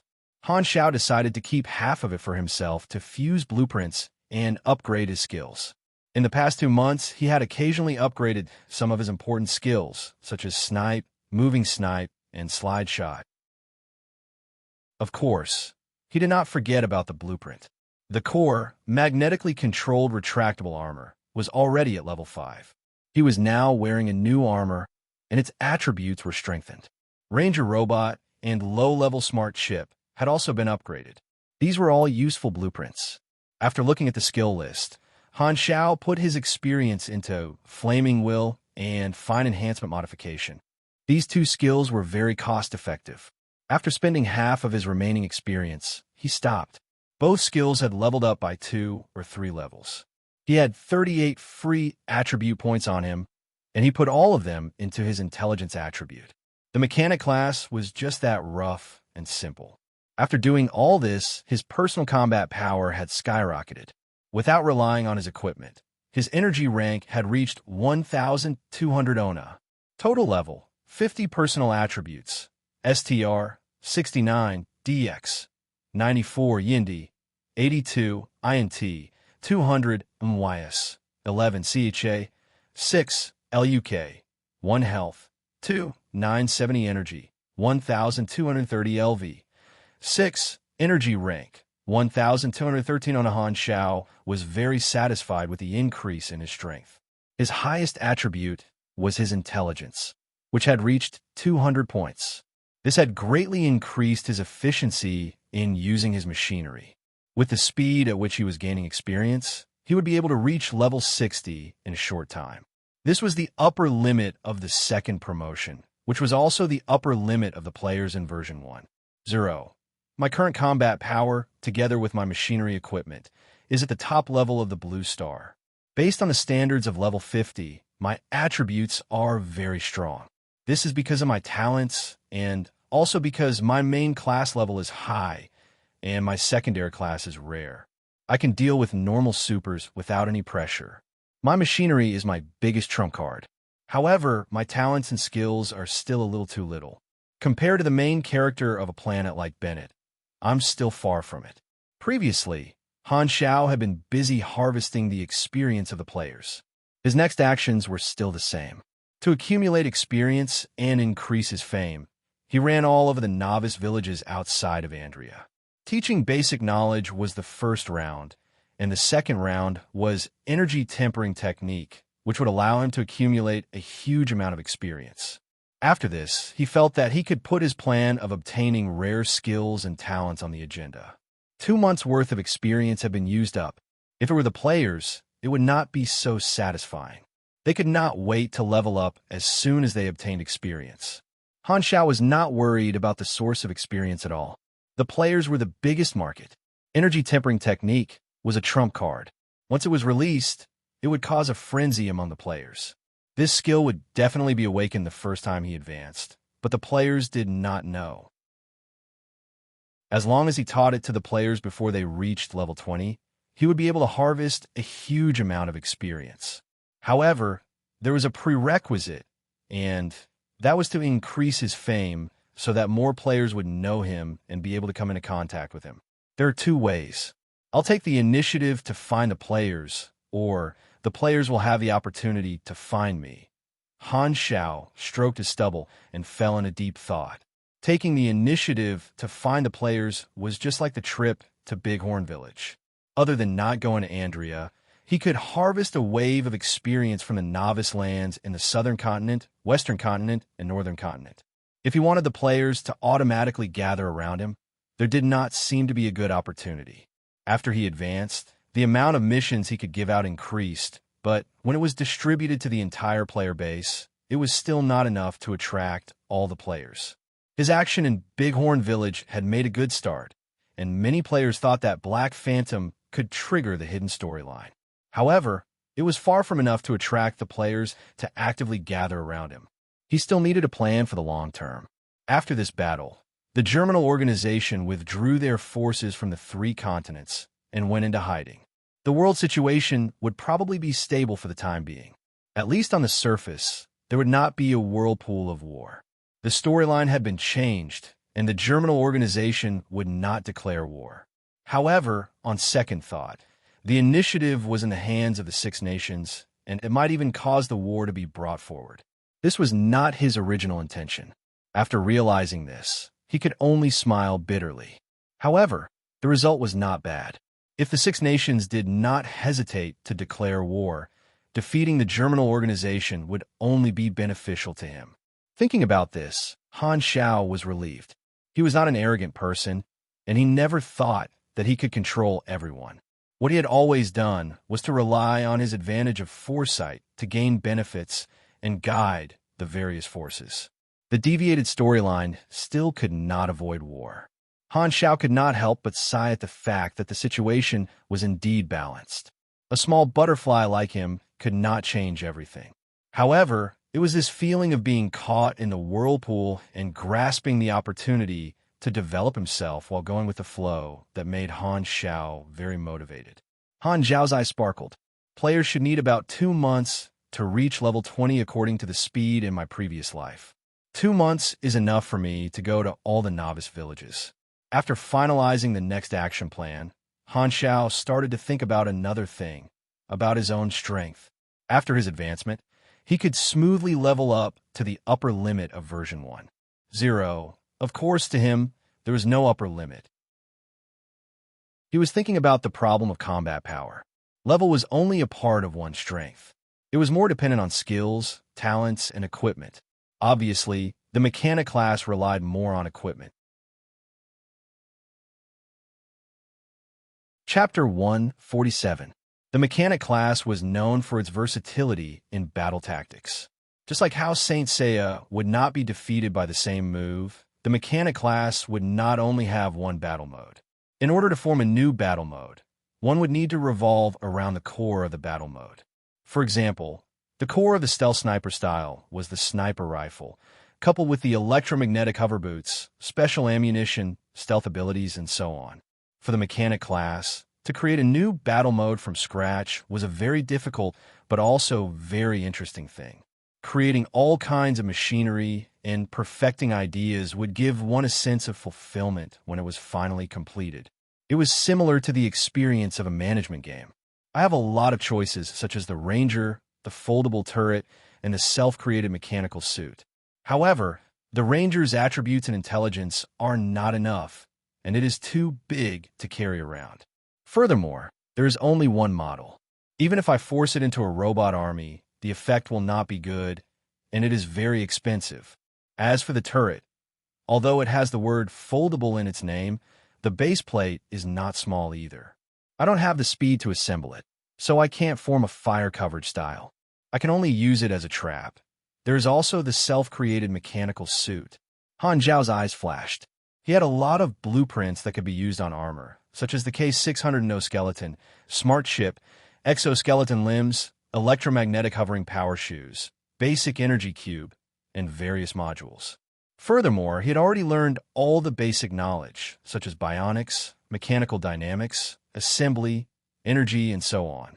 He had met the requirements to create his own armor. This idea was not bad, but there were some practical problems. For example, if he wanted to wear a mechanical suit, he would first need a logistics vehicle to repair faults and replenish fuel. Otherwise, his ability to fight would be very poor. It was a problem that most men would face. Furthermore, he did not want to run around wearing a metal can. It would be best if he could fly. He made a jet backpack, but it was still in the testing stage. Once it was activated, the backpack would fly out, but the person would not. If he tied the backpack tightly, he would be able to experience the feeling of a Ferris while traveling at 100 times the speed. Han Xiao felt that he would not want to try a second time. So other than the small drone, his other machines did not have the ability to fly for the time being. Medium and large mechanical suits required the advanced knowledge, heavy mechanical modification. He could only make light mechanical suits. The nanosuit was more classic, but it also required the advanced knowledge, micromechanical modification. Han Technician suddenly had a flash of inspiration. He had a new idea. I almost fell for the wrong idea. Actually, I don't need to use armor as the core of my battle strategy. I can start with the support type of light armor. I don't need to match it with firepower. I could just improve my personal qualities. He had an idea. The support type of light armor seemed reliable. He remembered many mechas that he had used or seen before. He should be able to replicate it. As for the robots and turrets, they were not convenient to carry around. They could not possibly bring a truck with them everywhere. Even if they wanted airdrop support, they would first need a transport plane. Not to mention the fuel costs. You know that the country's airspace is a no-fly zone, right? Even if the Farian Corporation had flight permits, they had to follow the flight route and could not fly anywhere. It was fine to fly in the wilderness, but there was no stable supply station in the wilderness. It would be difficult to use airdrops. The night gradually faded away, and the sky blossomed with the light of dawn, dyeing the night sky into a grayish-blue color and gradually brightening up. Han Xiao twisted his neck, and his cervical vertebrae made cracking sounds. A brand new power flowed through his body, and the rich energy made him feel full of energy. He felt that he could punch a hole in the sky. Of course, this was just an illusion caused by the sudden increase in power. After becoming stronger, his senses were also more sensitive. Han Xiao felt that his vision, hearing, and smell had all improved. He looked into the distance and could see the rough texture of a tree in the distance. Han Xiao boarded the helicopter and let the pilot take off. After taking the Darknet helicopter and landing several times for refueling, they arrived at another novice village in the southern continent. It was also a rogue settlement called Green Valley Town. Blue Star had a total of 19 novice landing sites. 5 were in the southern continent, 4 were in the western continent, 4 were in the northern continent, and 6 were in the Andrea mainland. Green Valley Town was a settlement controlled by a rogue warlord. It was one of the territories of the Overmera family. Overmera was a well-known rogue warlord force. It was managed by a family, and its headquarters was in the northern continent. It was a partner of Theseus, and it also had a territory in the southern continent. The leader was D-Lot Overmera. Those who had this surname were his direct relatives, and the other leaders were all strong people, such as the second leader Xiao Jin, the third leader Sei Qi, and so on. It was a force made up of people from different countries in the old era, and there were all kinds of races. The warlord forces had various names for themselves, such as family, group, consortium, general, and so on. The original intention was for the rogue to stick together and not be bullied. Later on, the force grew and became a warlord with armed forces.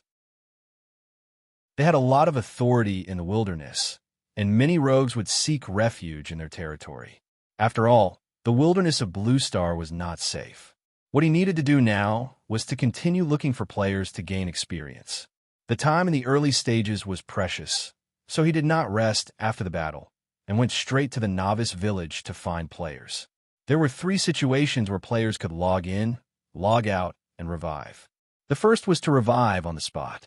This required some explanation. If you were in a moving vehicle when you logged out, then you would revive on the vehicle and not at the original geographical location. For example, if you were traveling in space, it would be too bad if you were not in the spaceship when you logged in. The second was to revive in the nearest city. This was only suitable for reviving and not for logging in or out. This meant that if you died, you would get a free chance to return to the city. The third was to bind to a certain revival point. There were some special conditions, such as faction affiliation, special items, and the approval of NPCs. For example, if you joined a secret faction, you could choose to bind to that faction stronghold as your revival point, but other players could not. Mad Blade's angry sword would go online in the helicopter. Han Xiao left the contact phone and asked the pilot to wait. He then trekked through the forest and headed to Green Valley Town. 2 hours later, the outline of Green Valley Town appeared in the distance. It was located on a plain in the forest, built with fortifications and surrounded by barbed wire. Rogues with guns were patrolling everywhere. Just as Han Xiao had guessed, the players were camping outside the settlement, just like Bighorn Village. Han Xiao did not hide. The lookout in Green Valley Town saw him from afar and immediately reported to the person in charge of Green Valley Town, Balsas. Balsas was a bald black man. He was not tall nor strong, but he was short and thin. His pair of triangular eyes made him look very gloomy. When he heard the lookout describe Han Zhao's appearance, he was slightly surprised. Sounds like Black Phantom. Balsas took out his laptop and pulled up the picture of Black Phantom's bounty. After getting the confirmation from the lookout, his expression changed. I heard that he just intervened in the Battle of Tedrema River a few days ago. What's he doing here? I don't have anything to do with him. Black Phantom's name made Balsas a little afraid. Although there were many armed forces in Green Valley Town, it did not make him feel safe. Balsas pondered and said, "Should I contact him to confirm the purpose of his visit?" Overmera and Black Phantom did not have anything to do with each other. Balsas felt that there would not be any conflict with Black Phantom, and no one on the darknet had put a bounty on him. He calmed down and called an assistant to contact Black Phantom on his behalf. He did not dare to meet Black Phantom personally. When the assistant walked out of the gate and walked toward Black Phantom, Balsas went to the gate and observed through the barbed wire. He was very careful. However, Balsas soon saw a scene that surprised him. He saw that the group of refugees who were temporarily staying outside the settlement were very excited about Black Phantom's arrival and surrounded him. Balsas was very surprised. How did this group of refugees know Black Phantom? There were fewer players in Green Valley Town than in Bighorn Village. As soon as Han Xiao arrived at the players' camp, he was warmly welcomed. The players all crowded around him. There was a sea of people, and he was completely surrounded. The incident in Bighorn Village some time ago had spread to the entire Blue Star group through the forum. The other novice villages were very envious of the people in Bighorn Village who could change their profession. Now that they saw Black Phantom unexpectedly appear here, the novice players in Green Valley Town were very excited. Black Phantom is here. We are in luck too. The players were very excited. Chapter 148. Bunhit Dog had his eyes set on Galaxy as the next video series. As there was very little information on the official website, he was sharp enough to find an opportunity to do a series of commentary and introduction videos. He liked Galaxy very much. A popular game would definitely spawn many video creators. Usually, the first person to release a video would be able to use the game's popularity as long as the quality was good. However, poor Bunbeat Dog had not found a good entry point. The first video was very important, and he did not want to be perfunctory. It would be best if he could make some interesting content that normal players would not have access to. The appearance of Han Xiao made Pork Bun Beat Dog feel that the opportunity had come. Black Phantom was very popular on the forum. If the first video was about Black Phantom, it would definitely attract the interest of the players, who would not be curious about this mysterious high-level figure that appeared first. He could use this popularity to make the video popular. Pork Bun Beat Dog, who was in the crowd, immediately turned on the recording function, aimed at Black Phantom, and started to record the material. The commentary and comments were all added later. The crowd of players was the influence of the Bighorn Village incident, which saved him a lot of time. He decided not to sell anything. He did not bring anything with him, and just released a list of skills which required 5 points of favorability to learn. That meant, you want to change your class? Just give me money. Black Phantom is not selling anything. How do we increase our favorability? Do we give him money? The players were shocked, whispering, and the crowd was in an uproar. Han Xiao was calm. He did not need to go through so much trouble in Bighorn Village. Everyone knew that he could change his class here. The price he set seemed to be a scam, but it was actually very straightforward. 2,500 aquamarine dollars for a chance to change class to mechanic. It was up to you whether you want it or not. Compared to the normal way to get basic knowledge, 2,500 aquamarine dollars was a small price to pay. At this time, Balsa's assistant walked over. He swallowed his saliva nervously and did not dare to get too close to Han Xiao. What's the matter? Han Xiao glanced at him. Ahem, what are you doing in Green Valley Town? The assistant asked. Han Xiao took a puff of his cigarette. I'm just passing by. Don't worry, I'm not interested in finding trouble with you. The assistant heaved a sigh of relief and said, Then Overmera welcomes your arrival. General Balsas invites you to the town to welcome you. No need, I'll just stay here. Han Xiao shook his head and refused. It was not convenient to communicate with the players in the town. Anyway, the other party would definitely not dare to cause trouble for him. He would leave after collecting the EXP, so he naturally did not care what Balsas thought. Yes. The assistant hurriedly walked away. His heart was beating like a drum, and his back was soaked with cold sweat. The aura of a legendary killer was too scary. Even if Han Xiao didn't move, the assistant was so scared that he almost couldn't stand still. Especially his eyes. They were as terrifying as the eyes of a wolf in a dark forest.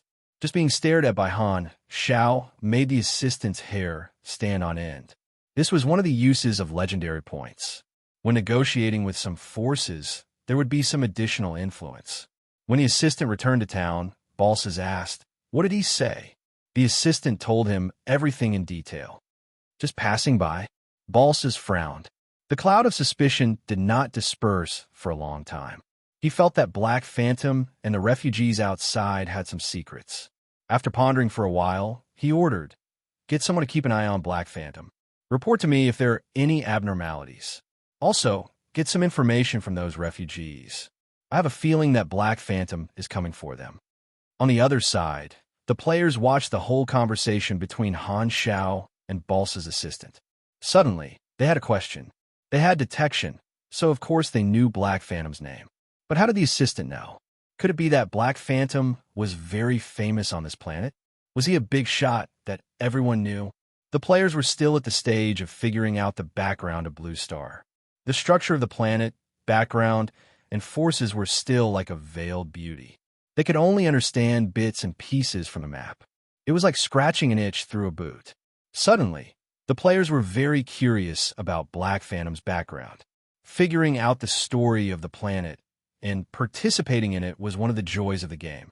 Bun Hit Dog faithfully recorded the whole process. He was secretly excited.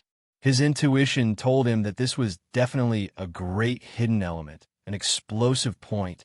The identity of Black Phantom could be used as a prelude to unveil the background of the world. While Han Xiao was quietly making a fortune in Green Valley Town, the world situation was surging. Star Dragon, Hesla, Red Maple, Ordina, Theseus, and Raylan. The Six Nations operation against the German organization had ended, and the aftermath was gradually showing. The Six Nations conference had only been held 3 times. The first was when the Old Era War ended and the Six Nations structure was decided. The second was in the second month after the war. The pollution of the war affected the ecology, and they discussed how to deal with it. The third was in the 5th year after the war to discuss the placement of the Wanderers. The last 6 nations of Blue Star were not very close to each other. If it was not a global issue, they would not advance or retreat together. Today, the 4th Six Nations Conference was held in secret. The topic was the next step of the Germinal Organization's plan, to fight or not to fight. The conference was held remotely, and the leaders of the 6 nations joined in the communication. In a sealed meeting room in Stardragon's Dragon Horn building, the leader of Stardragon sat at one end of the table. On the other end of the table was a big screen showing the images of the leaders of the other 5 nations. The corner of the meeting room was full of people. They were all big shots in the military and politics, and Gu Hui was among them. The meeting had been going on for 2 hours. So, has everyone decided? The leader of Ordina said emotionlessly. No one could tell his preference.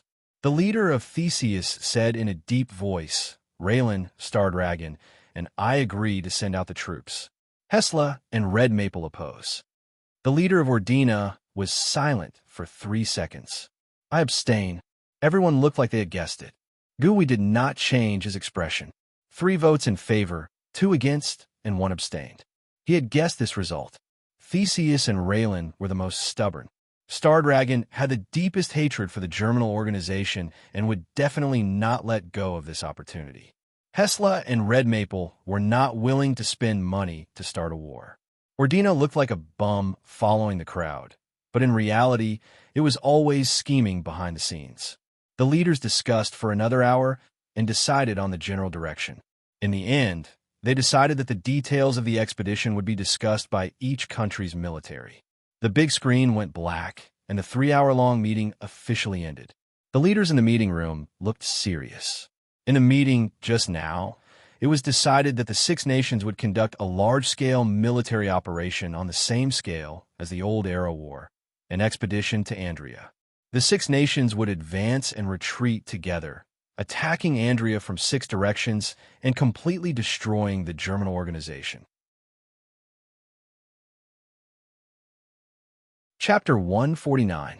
Players from Green Valley Village took screenshots and showed off Black Phantom's arrival on the forums, which led to another round of heated discussions.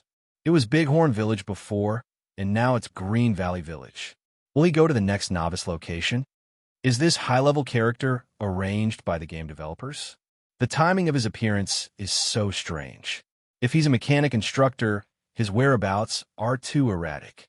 Is he the main character of the planet, as written in the official website? Doesn't look like it. I think the main character of the planet should be related to the main storyline, so we won't be contacted so early. Black Phantom should be an Easter egg-type mysterious character that provides mechanic class advancement. Does this mean that other than Black Phantom, it is very difficult to find a mechanic class advancement opportunity? Is that why the developers let Black Phantom compensate us? What the F***CK? Does this mean that if you want to change your class as a mechanic, you won't get it again? The speculation about Han Xiao never stopped.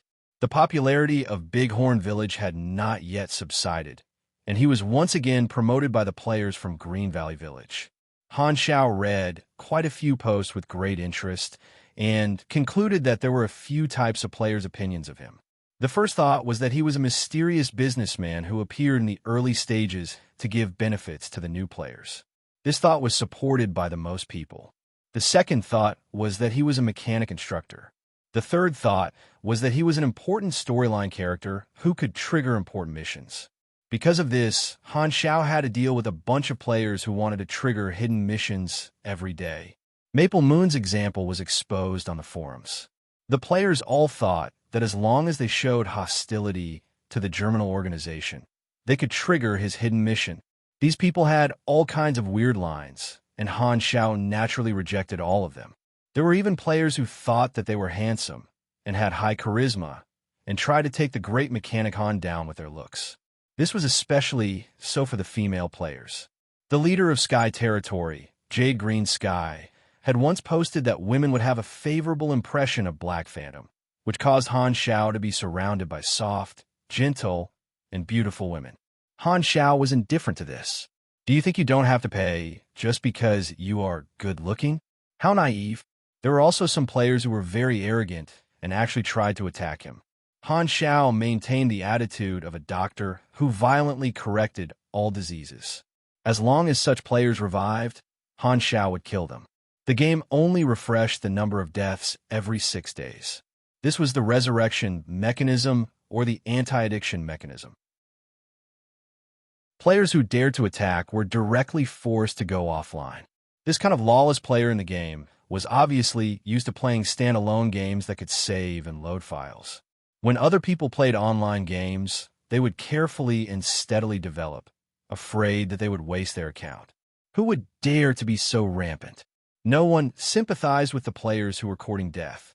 Old Raleigh had been around for more than 10 generations, and there would always be fearless chicken-killing maniacs who would challenge the entire world. He was used to it. Players lined up one after another to pay. Quite a number of players were attracted by Han Zhao's display of mechanic class strength. But because the requirement this time was to directly give a gift, some of the more rational and stingy players were hesitant, and the line to pay was rather sparse. Han Xiao dealt with it casually while browsing the forum. Suddenly, a new post caught his attention. The title was Galaxy Times. This program is out. Han Zhao's face lit up, and he felt nostalgic. Galaxy Times was a semi-official program with a wide variety of content. The content was all about the official news of Galaxy, all kinds of interesting news, the movements of professional players, analysis of the game progress, and so on. In the past, Han Xiao was a loyal fan of Galaxy Times, and every time he finished reading it, he would immediately ask for more updates. Now that he had joined the program, he wondered if the content would change. In the video, a male and a female host sat in front of the camera like a news broadcast. Behind them was the constantly changing scenes of Galaxy and the scenery of various novice planets. "Hello, players," the male host said. "This is Galaxy Times, dedicated to sharing first-hand game information and escorting your gaming career. The open beta has been open for 10 days, and the enthusiasm of the players has not decreased at all," the female host said. "Then, let us first review the major events that have happened in the past 10 days. The first issue of Galaxy Times was very detailed. The next 10 minutes quickly reviewed the movements of the players in the 10 days of the open beta and introduced the civilization background of each planet. Among them, there was Planet Longsong with an ancient background. Everyone wore armor and fought with cold weapons such as swords, spears, and hammers. The background was like a mixture of ancient China and the Western Middle Ages. Obviously, this planet was dominated by pugilists and mages. If the main storyline was given a subtitle, it would probably be Total War, World Hegemony, I'll Use Your Skull as a Bowl, and so on. There was also Planet Brighton with a highly developed magic civilization. The city was like a floating island, and 99 magic towers were distributed on the edge of the city, forming a resonance with the main tower in the center of the city, forming a city defense circle. Also, the shining crystal ball at the top of the tower provided magic power to make the city float. Occasionally, a dragon could be seen crossing the sky. It was very difficult for novice players to survive in this world, and it was very easy to exhaust the limit of the number of deaths. Of course, there was an even more difficult beginning, and that was Planet Winterfrost, one of the territories of the Void Demon Race's Extinguished Army, and also the only planet where interstellar battleships could be seen. The battleships of the Void Demon Race were ferocious and flamboyant, a mixture of magic and technology. The combat power of the Void Demon Race was also off the charts, and they could even ride cosmic creatures into space for a short period of time. Their strength level was very high, and the status of the players here was even lower than cannon fodder. Fortunately, Planet Winterfrost was only a branch of the Extinguished Army, and the main storyline was not to deal with the Void Demon Race. Otherwise, the American players who chose Planet Winterfrost as their base would not even be able to walk out of the novice village. The more resources a novice planet had, the more difficult it was to start. In comparison, Blue Star's difficulty and resources were more moderate, and its technological background was similar to reality a few decades ago. There were not many surprises. unlike other novice planets with a background where even the trash can on the street was new to the players. However, Blue Star was very popular on the forums, and the reason was the appearance of Black Phantom. He was the first high-level character to interact with the players. The two hosts changed the topic and talked about Black Phantom. The next thing is the incident that happened on Blue Star.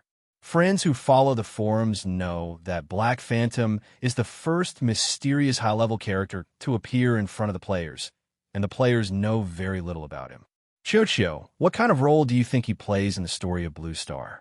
The male host asked. Current intelligence shows that Black Phantom seems to have a high position. His identity is very mysterious, and he has a hostile relationship with the Germinal organization, the female host said. Oh, so he belongs to the Six Nations? I'm not sure. The female host shrugged. Maybe only the developers can answer this question. Okay, after hearing this joke that is not funny at all, let's get back to the topic. The male host changed the topic. Speaking of Black Phantom, he seems to be a mechanic instructor, and he can trigger hidden missions.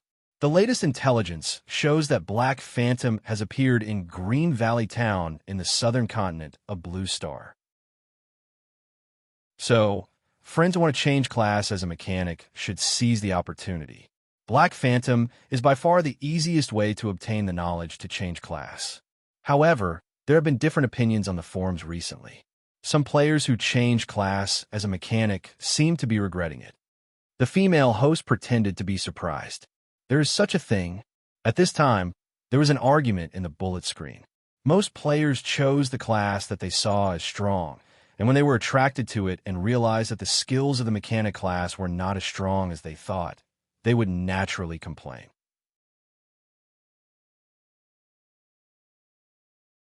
Chapter 150. I'm a closed beta player from Bighorn Village.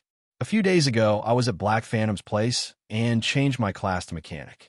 I thought it was a strong class, but after changing, I realized that the mechanic class was completely different from what I thought it was. Its skills were rubbish, it failed to repair, and my equipment was damaged. I had to buy materials to repair it again. My pistol was broken like that. My pistol was so F***ing weak.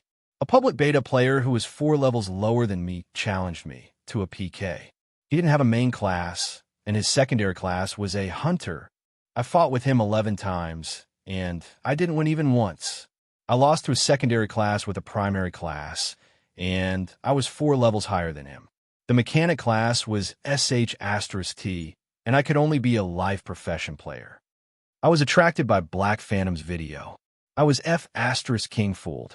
Those high-level NPCs always have bonuses. Black Phantom is not a player, and his combat power is not convincing at all.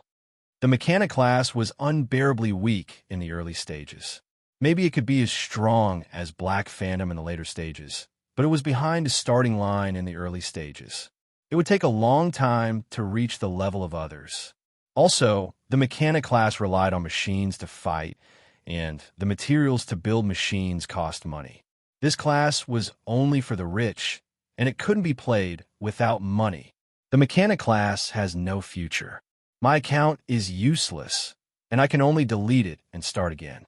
Rubbish class. Lusman's reply was full of resentment, and he even attached the video of his consecutive PK losses. Many people agreed and pushed him to the top of the list. Glancing at the other posts, Han Xiao realized that most of the posts had traces of Lusman. That guy had copied and pasted the same post many times, and he was filled with resentment.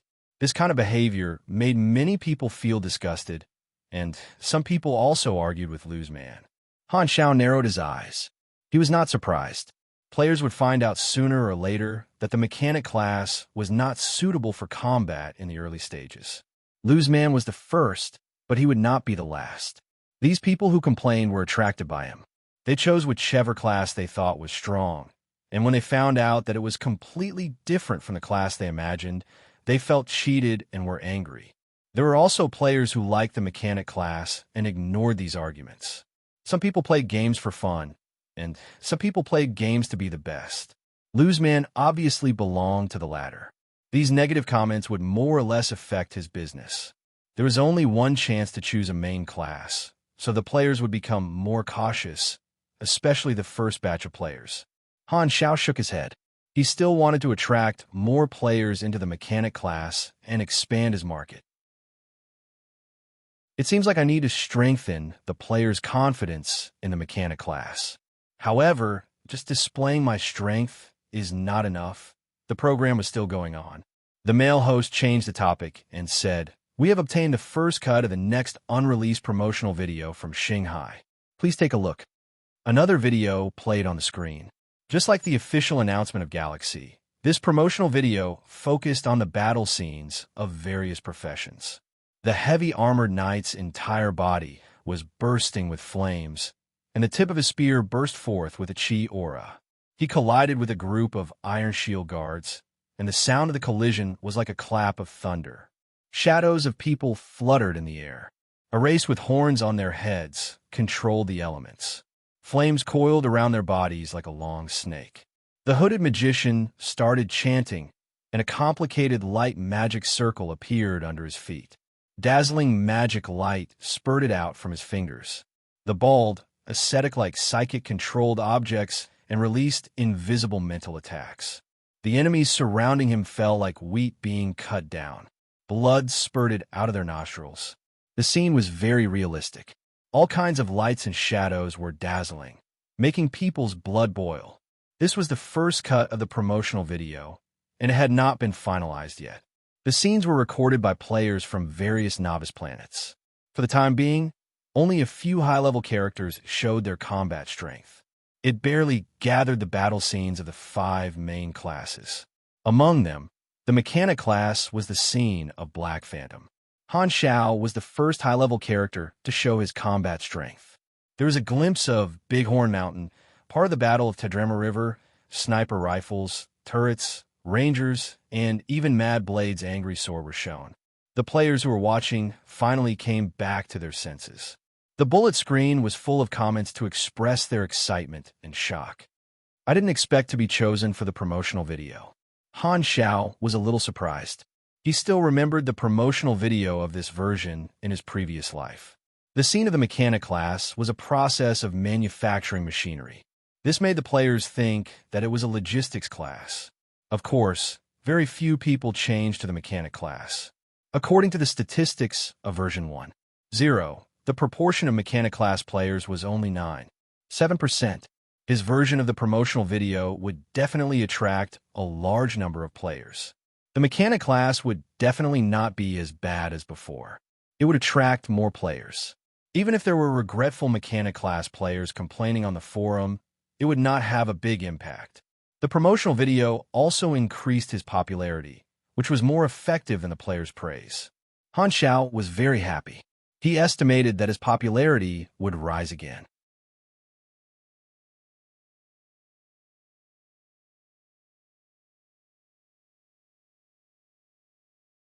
Please send your answer to the official account, and we will draw 10 people. Han Xiao did not know whether to laugh or cry. He turned off the video. Han Xiao appeared the most frequently in the entire show. It was as if all the good things were related to him. He gave the audience a feeling. Black Phantom equals opportunity. Han Xiao did not expect that he would appear on screen so many times. His plan had paid off, and his reputation had increased again.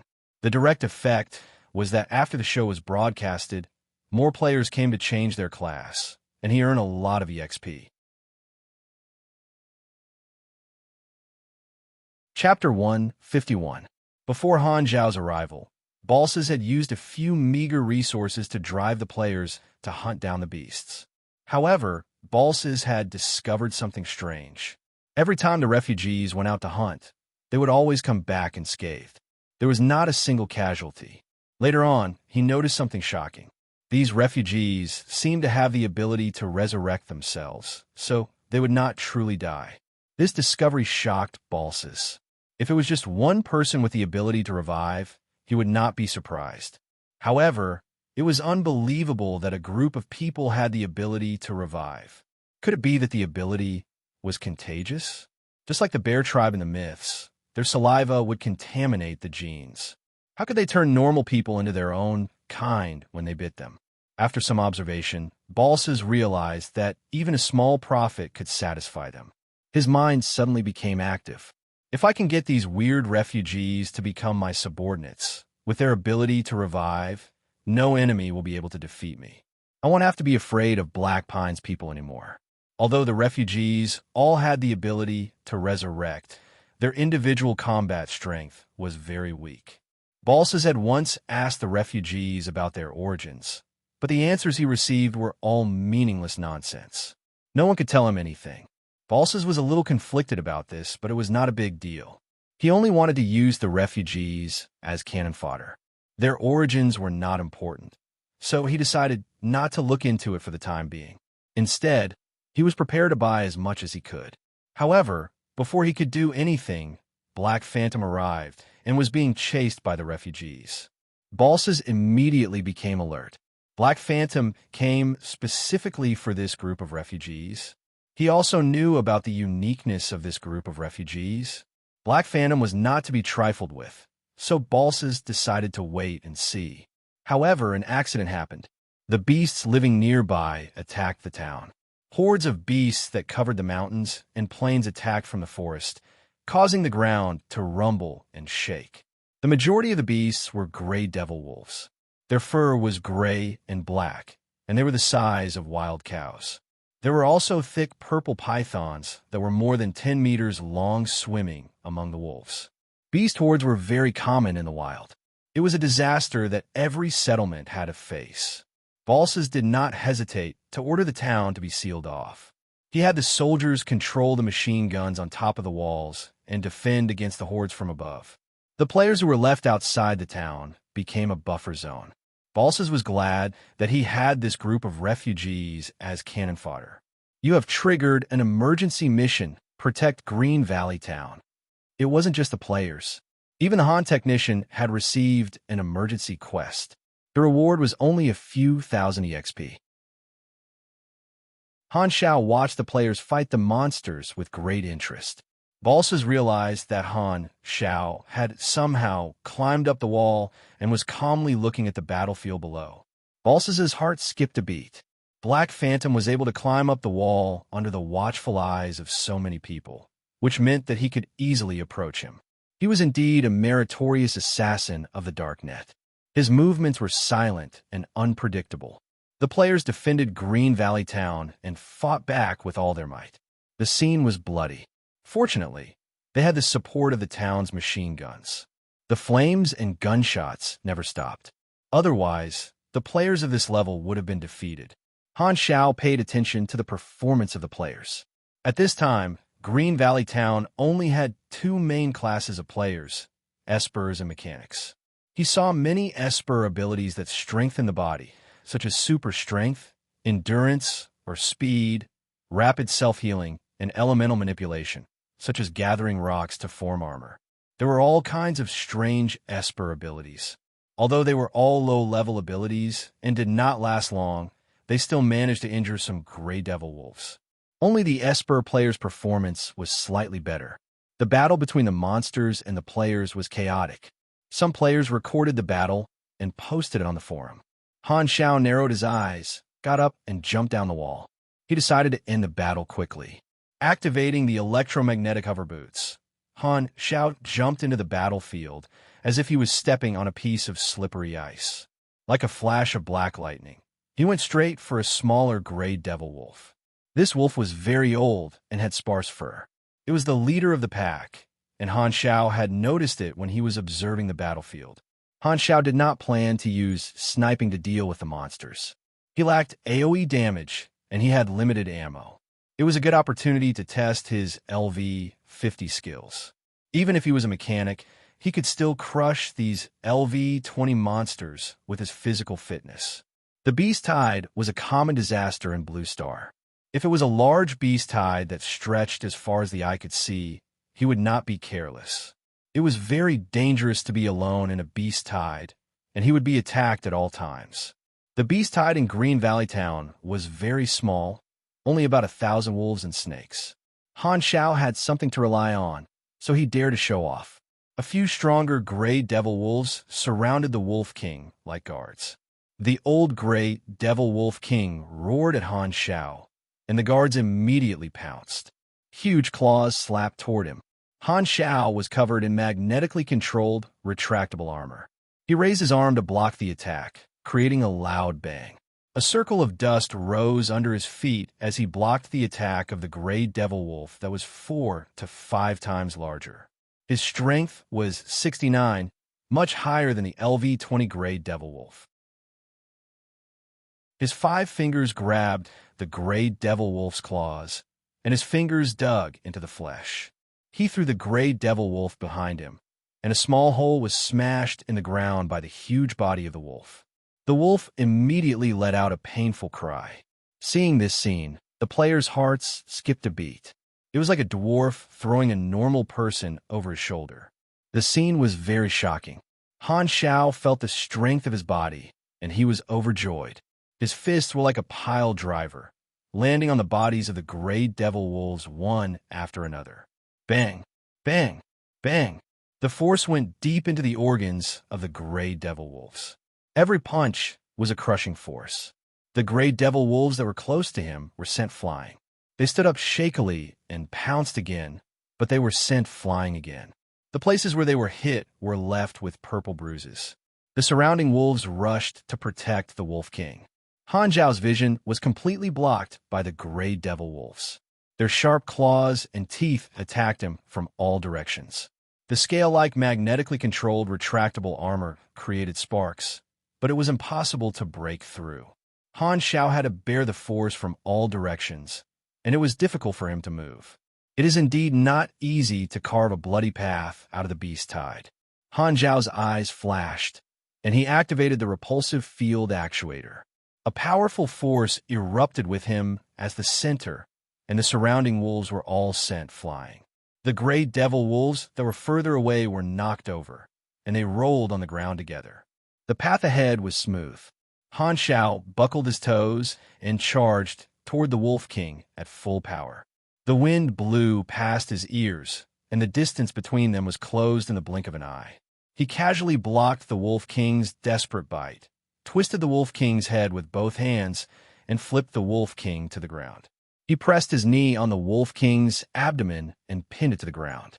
His left hand pressed on the Wolf King's head, and his right hand clenched into a fist and punched the Wolf King repeatedly. The Wolf King's head was quickly deformed under the powerful punches, and blood splattered everywhere. He could feel the power generated by the stretching of his muscles, tendons, and bones every time he punched. It was like a drawn bowstring, accumulating a tremendous amount of power. He felt a sense of fullness in his control. The Wolf King's weak point was the abdomen, but Han Xiao liked to hit the head. After a few punches, the Wolf King was on the verge of death. The wolves howled and abandoned their original enemies, pouncing on Han Xiao and drowning him. The large pack of wolves pressed him down like a small mountain. Han Xiao was pinned to the ground, and there were many wolves on top of him.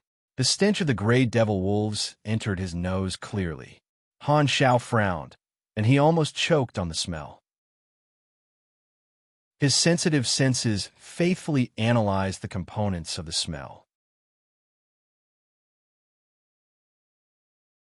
Chapter 152. With both hands on the ground, Han Xiao carried a large pack of wolves on his back. Each wolf weighed a few hundred pounds, and it was very difficult for him to hold up. He quickly rolled away and took out a grenade from his waist, stuffing it under the pack of wolves. Boom! With a muffled sound, shrapnel and sparks flew in all directions. The pack of wolves howled in pain, and they were all covered in blood. Han Zhao's armor was also splashed with a smear of blood. He stood up like a salted fish, and with a swipe of his hand, he took out a retractable machete. This was a model that had been strengthened many times the official version. Han Xiao agilely moved among the pack of wolves, and the dark glow of the blade flashed continuously, bringing with it a splash of blood. The corrosive venom of the purple-scaled python could not keep up with his pace. With a flash of the blade, the snake's head was chopped off. The cut was as smooth as a mirror, and blood spurted out. The headless snake's body was still twitching on the ground. All the beasts surrounded him. With the speed of the electromagnetic hover boots, the defense of the magnetically controlled retractable armor, and the advantage of his attributes, he could slaughter the entire pack of beasts alone. The players were left with nothing to do, and they watched in shock as Han Xiao went on a killing spree. Why is a mechanic fighting hand-to-hand? The eyes of the players were firmly attracted by Han Xiao's elegant figure.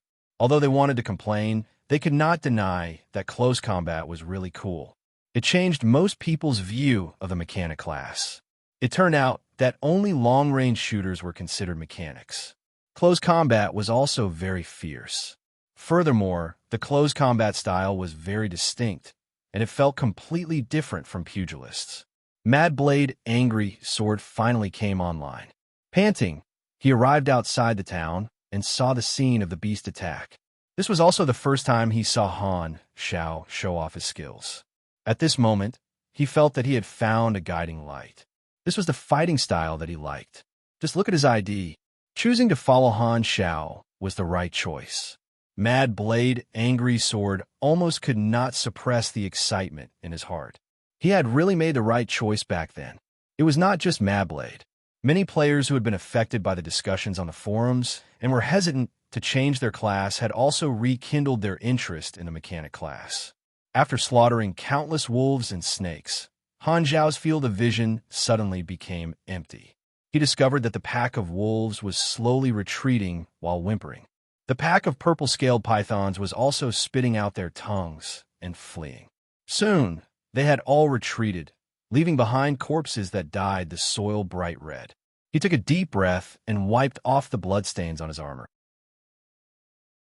With his attributes, he could easily crush these low-level beasts. He only had 2/5 of his stamina left. Mechanics rarely fought with their enemies in close combat. Occasionally, when he was reckless, he would feel comfortable and relaxed. Compared to using a one-shot killer style, this feeling of punching flesh was more suitable for him to vent his anger. The guards of Green Valley Town came out to clean up the battlefield and move the corpses back to the town to store food. Han Xiao rejected Balsaz's invitation again. Under the excited gazes of the players, he minded his own business and returned to his original position, pretending to close his eyes and rest. The interface notified that the mission was completed. He had also killed more than 100 beasts and received more than 20,000 experience. His level was much higher than the targets he killed, so the experience would be greatly reduced. However, no matter how small a mosquito was, it was still meat. Han Technician was not picky. This was mainly to test his current skills and to have a clear understanding of his own physical attributes. This way, he would be able to pay attention to details in future battles. Another reason was to continue to show the strength of the mechanic class. He had noticed that the Esper players were shining brightly, while the new mechanic class players were drowning in the crowd. This would probably cause a group of people to doubt him. Thus, he wanted to use his own performance to divert the attention of the players. Opening the forums, Han Xiao found that a player had uploaded a video of what had just happened. The style of the title was very shocking. Strong. The mechanic class can still fight like this. The video recorded that Han Xiao had almost single-handedly dealt with a beast attack. The image was very impactful. In the past, he mainly used sniping and killed with one shot. He also used turrets and robots to provide firepower. He did not show his individual combat strength. This time, he made up for it. Most of the comments and replies were in awe.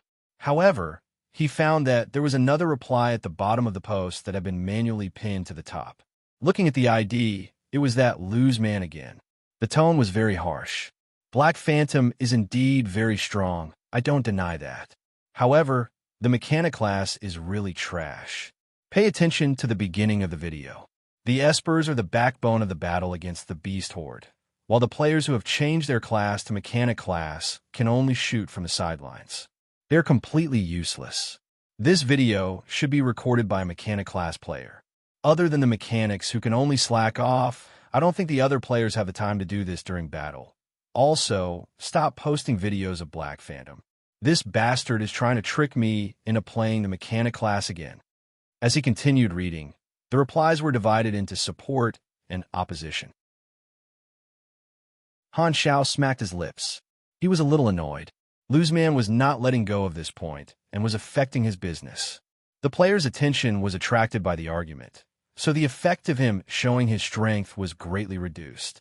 With Han Zhao's many years of experience in forums, he could immediately tell that Lu's man was a war dog. He posted everywhere with a sarcastic tone. Scratching his head, Han Zhao did not have a good solution to this. This was a debate that was bound to happen. Just like the salty tofu pudding and sweet tofu pudding, as long as one was not allowed to talk, one could not stop others from exercising their right to freedom of speech. But I'm an NPC now. Even if my strength is not enough to convince more people, I can't do anything too out of line. I can't run in front of the players and say I'm actually a player. Han Zhao sighed. The NPC template was his secret, and he did not want to reveal it. Although from the perspective of the players, seeing an NPC shout, "I am a player," would only be novel and interesting, not many people would take it seriously. Most of them would think that it was an Easter egg or character setting, just like Deadpool. There were also some indescribable training games where the simulated characters would also say that they knew of the existence of players, but who would take it seriously?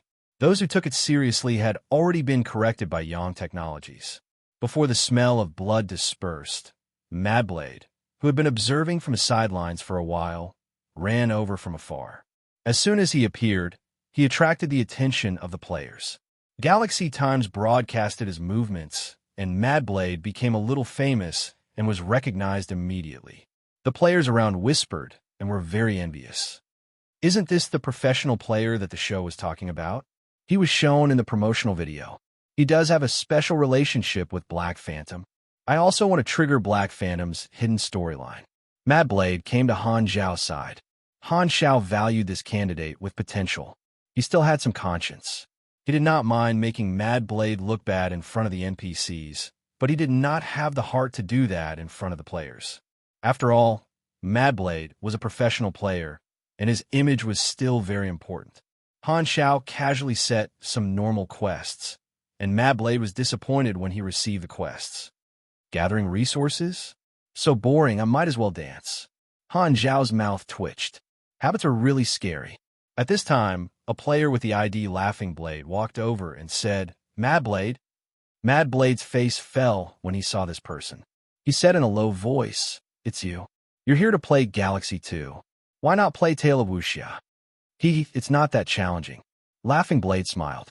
Some of the players recognized Laughing Blade. Laughing Blade? Isn't he that professional player? I heard that he's in the top 3 in Tale of Wuxia and has won the championship twice. Laughing Blade enjoyed the players' exclamations. He looked at Frenzied Sword with a hint of disdain. Madblade used to be a professional player in Tale of Wuxia, but he was defeated by him many times in the competition. His fame was far below Laughing Blade. Laughing Blade saw Madblade's praise in Galaxy Times and realized that his old rival was doing better than him. He felt that it was unfair and purposely came to pick a fight.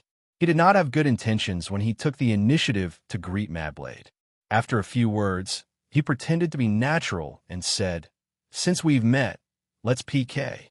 I'm an Esper, what's yours?" Machinery. Madblade was a little hesitant. Although he was riding on Han Zhao's coattails, the early skills of machinery were not suitable for battle, so he subconsciously wanted to reject. Unexpectedly, Laughing Blade suddenly said, "We've known each other for a few years. Let's have a friendly PK. You won't reject such a small request, right? Or are you looking down on me?" Madblade was speechless. It was hard for him to reject. There was no need to make an enemy out of someone in the same industry over such a small matter.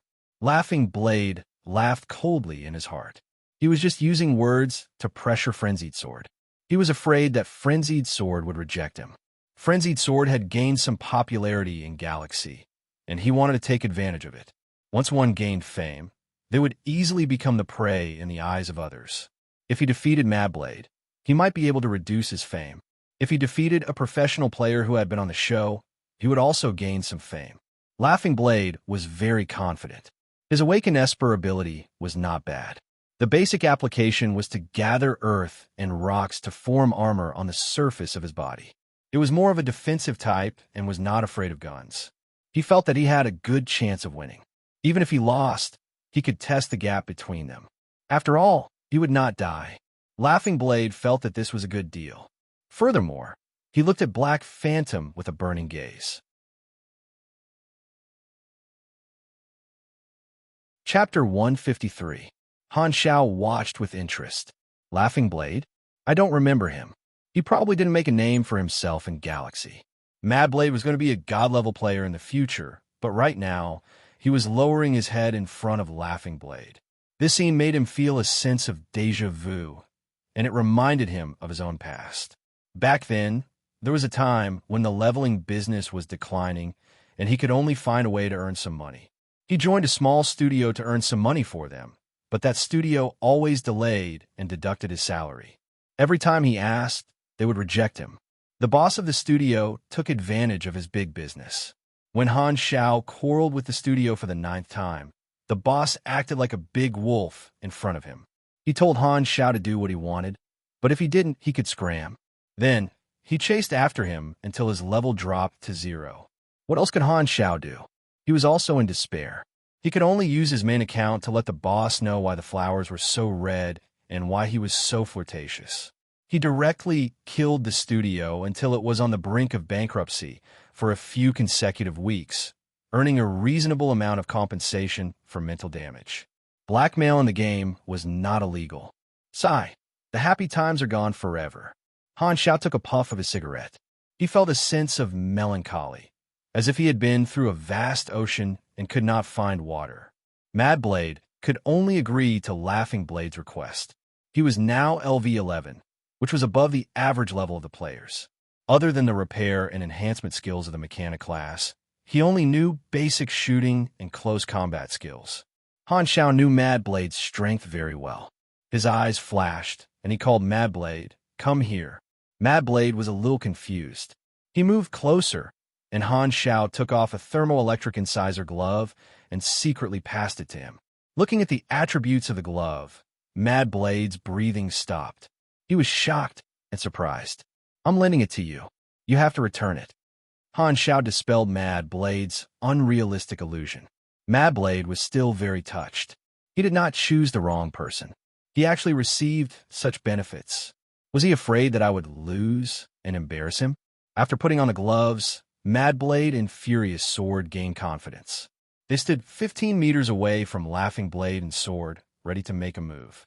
The nearby players all gathered around to watch the show, mainly because they were curious about Mad Blade's Furious Sword. They wanted to see the difference between a professional player who had made the headlines and an ordinary player. Even if it's a professional player, it should be the same in the early stages. He only has a few basic skills. I don't think he can show off his skills. I think those who have an advantage in the early stages should be those who have trained in combat in real life or served as soldiers. After all, the control is so realistic. The surrounding players discussed in low voices. With a low roar, Dao Jianshao took the lead and charged forward. With every step he took, the sand on the ground would crawl up his calves like snakes, forming an armor of sand that covered his body. His pistol can only fire 5 shots at most. My Esper ability can block them. As long as I can close the distance, he's dead meat. Dao Jianshao thought to himself. Players were all newbies. Their skill level was limited to the use and understanding of skills. Dao Jianshao's choice was correct. However, Mad Blade's reaction surprised Dao Jianshao. He did not retreat and kite him with his pistol. Instead, he charged forward. The two of them quickly clashed. Dao Jianshao did not have time to think. His fist, which was wrapped in sand, slammed down. Mad Blade's black gloved palm met with it. Is this glove a piece of equipment?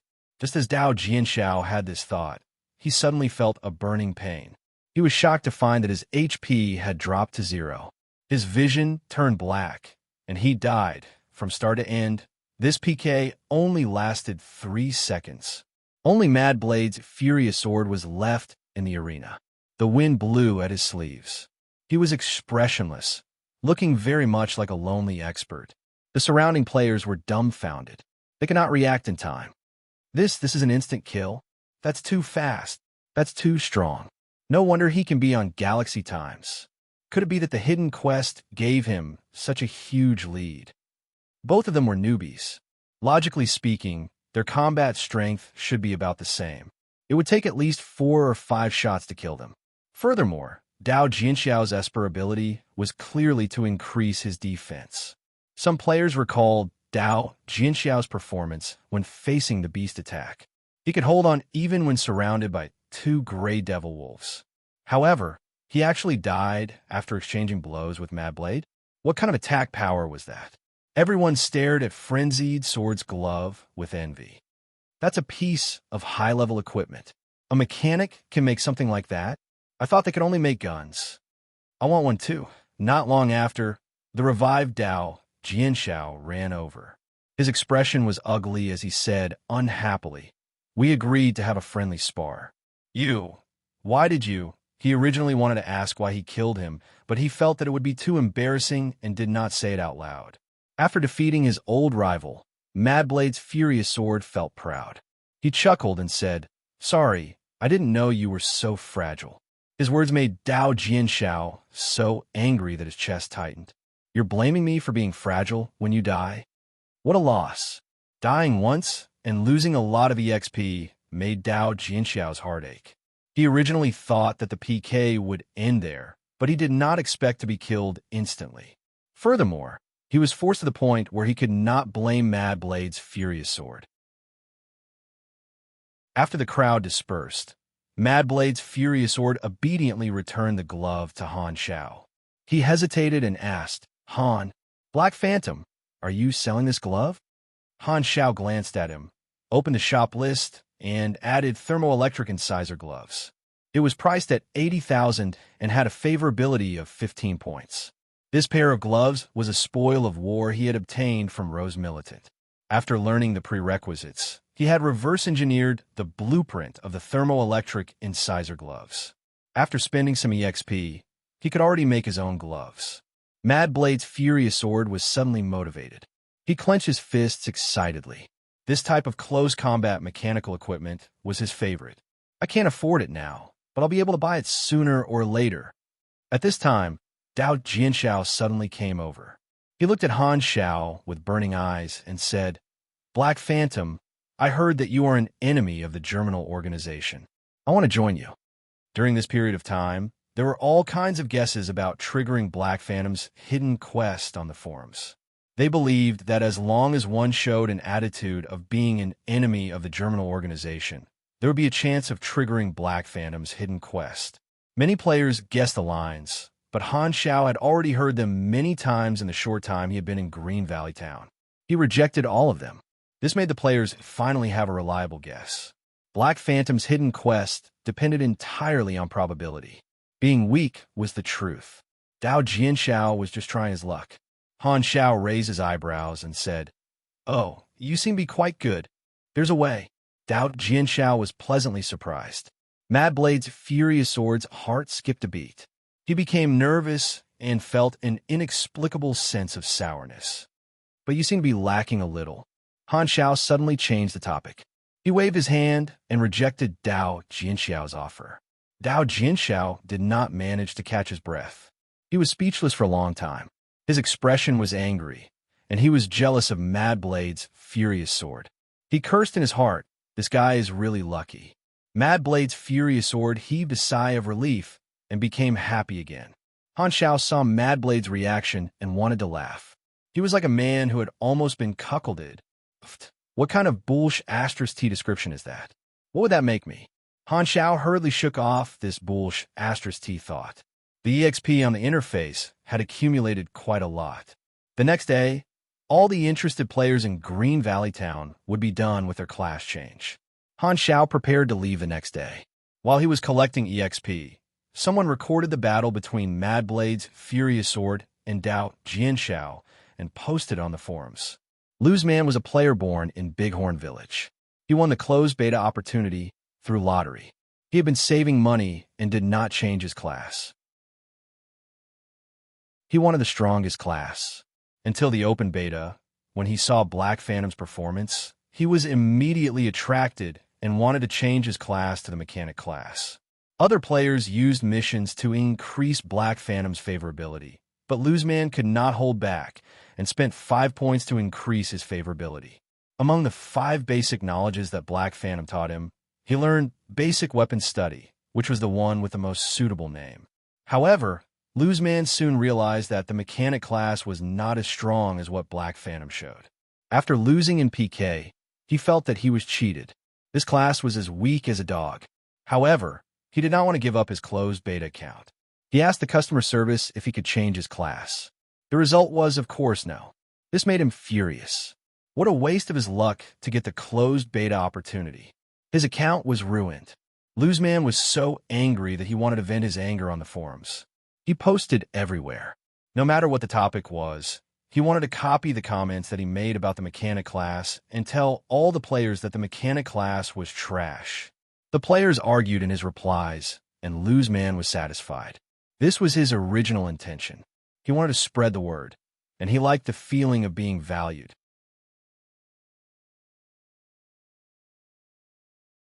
Chapter 154. Looking through the post, Loseman realized that he had been tagged. He clicked on the post, and the content was the video of the PK between Mad Blade's Angry Sword and Laughing Blade. He gloated and asked him to come out and explain. Loseman had been criticizing the mechanic class in all kinds of posts recently. His position was secondary, and his actions were the source of his annoyance. It was as if he was afraid that others would not know what he was thinking.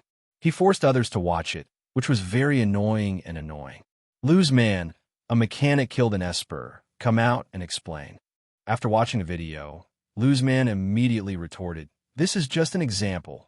That Laughing Blade doesn't know how to play at all." Huh, you keep losing in PK, how did he win? It's purely because you're a noob. Okay, Loseman? Loseman suppressed his anger and replied, Mad Blade's Angry Sword triggered a hidden storyline. Level suppression, equipment suppression. There's nothing to compare. Is the equipment given by the NPC not considered strength? Then why do you still do missions, take rewards, and earn money? Admit that you're a noob. Stand firm. F***CK. Loseman was burning with anger and started to curse. It's none of your business what I say about the mechanic class. Then why are you still posting everywhere? Can't you think before you speak? Loseman was exasperated. F***CK. What are you barking for? Why do you have to jump out and be scolded by me? You've shown your true colors, haven't you? You're just a troll. What are you pretending for? You chose the class yourself, and you're saying I was cheated? What a joke. Who do you think you are? The game company specifically cheated you? And you still have the face to post everywhere? Are you trying to find a sense of presence? If I wasn't cheated by Black Phantom, would I have chosen a mechanic class? Oh, it's not my fault. It's the world's fault. No one pointed a gun at your head and forced you to choose a class, right? Pushing the blame to an NPC. Are you stupid? If you regret it, just open another account. Don't keep posting nonsense. Shut up, kid. Loseman was so angry that his head was spinning. I'm your father, a yen at percent yen. At this time, an official message appeared on Loseman's screen. Detected that you frequently use insulting words. Your forum account will be banned for 3 days. Loseman was stunned. F***CK. He couldn't reply. The players in the post soon realized this and gloated. Haha, you must have been muted for cursing. I'm glad to hear that. Go away, go away. He's just a troll. Loseman could only watch without replying. He was so angry and sullen that he wanted to smash something. So interesting? After reading the replies, Han Xiao felt his hands itch.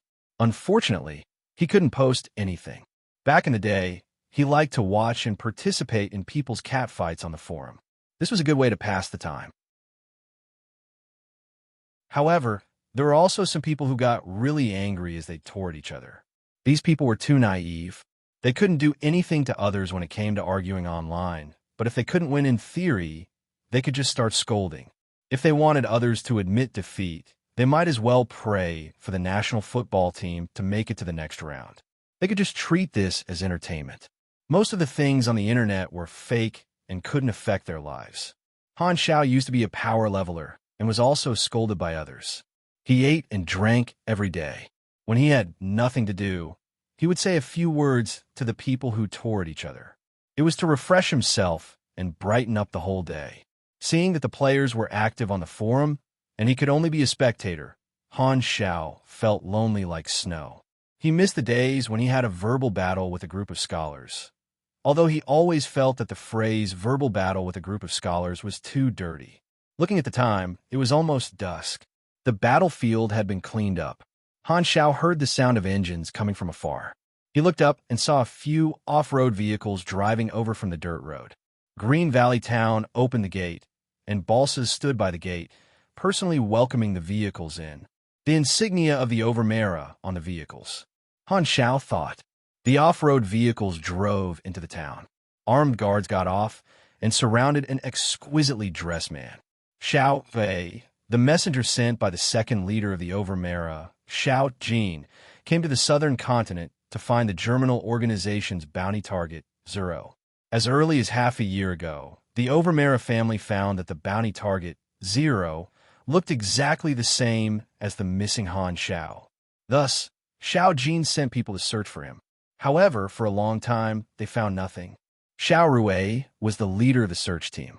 Balsas was very respectful to Xiao Rui and led everyone into the main house. The table was decorated with wine and fragrant barbecued meat that was steaming hot. The texture of the meat was like waves, very layered. The reddish-brown meat had a hint of pink tenderness. Even if one did not eat it, one would know that it would be very chewy. This was the gray wolf meat that had been cut 2 hours ago. The meat was fresh. Other dishes included some vegetables and potato-like mashed crops. In this kind of town, the cost of this table of dishes was not cheap. Xiao Rui was very satisfied with Balsa's reception. They sat down, and the travel-worn Xiao Rui ate heartily. He ate 3 pieces of barbecued meat in a row before slowing down. He wiped his mouth and said slowly to Balsas, who had not eaten yet, "I will rest in your territory for a few days. Then, I will continue to look for that damn bastard." Balsas said, "I will get someone to prepare a room. Just look for me if you need anything." Xiao Rui's position in the family was higher than his, so Balsas was very humble. Okay, Xiao Rui was satisfied with Balsas' attitude. He decided to stay in Green Valley Town for a few more days. In the past half a year, he had been looking for news about Zero everywhere in the southern continent. He had enough of the aimless search. It was a kind of torture. Ever since Han Xiao disappeared, everyone in the family thought that he was dead and did not care. However, when they found out that he was Zero, everyone was shocked. Overmera did not want to provoke the germinal organization. In order to find out what happened, Xiao Jin sent him to bring Han Xiao back to the family for questioning. However, he could not find the target even after half a year. Xiao Rui was full of resentment towards Han Xiao. It was all because of this guy who came back from the dead that he could not stay in the family headquarters and enjoy life. He had seen Han Xiao a few times before. He was weak and useless. If he was not Xiao Jin's biological son, he would have been sent to clean the toilets. Xiao Rui was an adopted war orphan. Xiao Jin had many such orphans. They grew up together and competed with each other. They worked hard to improve their status, so he was very jealous of Han Xiao's luck of not having to work hard since birth. When he first found out that Han Xiao had died, he was secretly happy for a long time during the funeral. He knew that the other adopted brothers who lowered their heads and mourned with a sorrowful face also thought the same. Xiao Rui's preconceived impression made it difficult for him to associate Han Xiao with the Zero that was circulating on the dark net. Why didn't he just die obediently? Why did he have to cause trouble for me? Xiao Rui complained more than once. He looked at Balsas, chatted for a while, and asked casually, "Has anything happened in the town recently?" "Yes, the group of refugees outside." Balsas told him what he found. Xiao Rui was surprised. "They're such a strange group of people. You have to report the results of your observation to the family." "I know. There's another thing. Black Phantom is also resting outside the town. The reason is unknown. He said that it was on the way." Xiao Rui's heart skipped a beat. "Black Phantom is here too?" Recently, the assassin list on the dark net had been updated. Black Phantom's ranking had risen to 7th. He was very active. Knowing that this legendary assassin was nearby, Xiao Rui was a little uneasy. "It's best that we don't provoke him," Balsas said. Xiao Rui did not comment and frowned. He turned around and saw the expressionless bodyguard, Lu Cheng, behind him. His nervousness eased a lot. Lu Cheng felt Xiao Rui's gaze and said lightly, "Don't worry. Even if it's Black Phantom, I can protect your life. He can't do anything to me." The sun was setting. Ever since the off-road vehicle entered the town, Han Xiao was acutely aware of the changes in Green Valley Town. The lookouts in the town were constantly monitoring him, as if they were worried about his activities. From this small detail, Han Xiao was 80% sure that there was an important person in the convoy that had just entered the town. The Overmera family. I don't have a deep impression of them. They didn't seem to have any special performance in the original storyline. Oh, I remember now. I think this family was one of the main forces in a side storyline of rogue warlord struggle for hegemony. Yes, this side storyline has some conflicts with Bennett's Sanctuary main storyline. I don't have much contact with rogues, so it shouldn't affect this side storyline.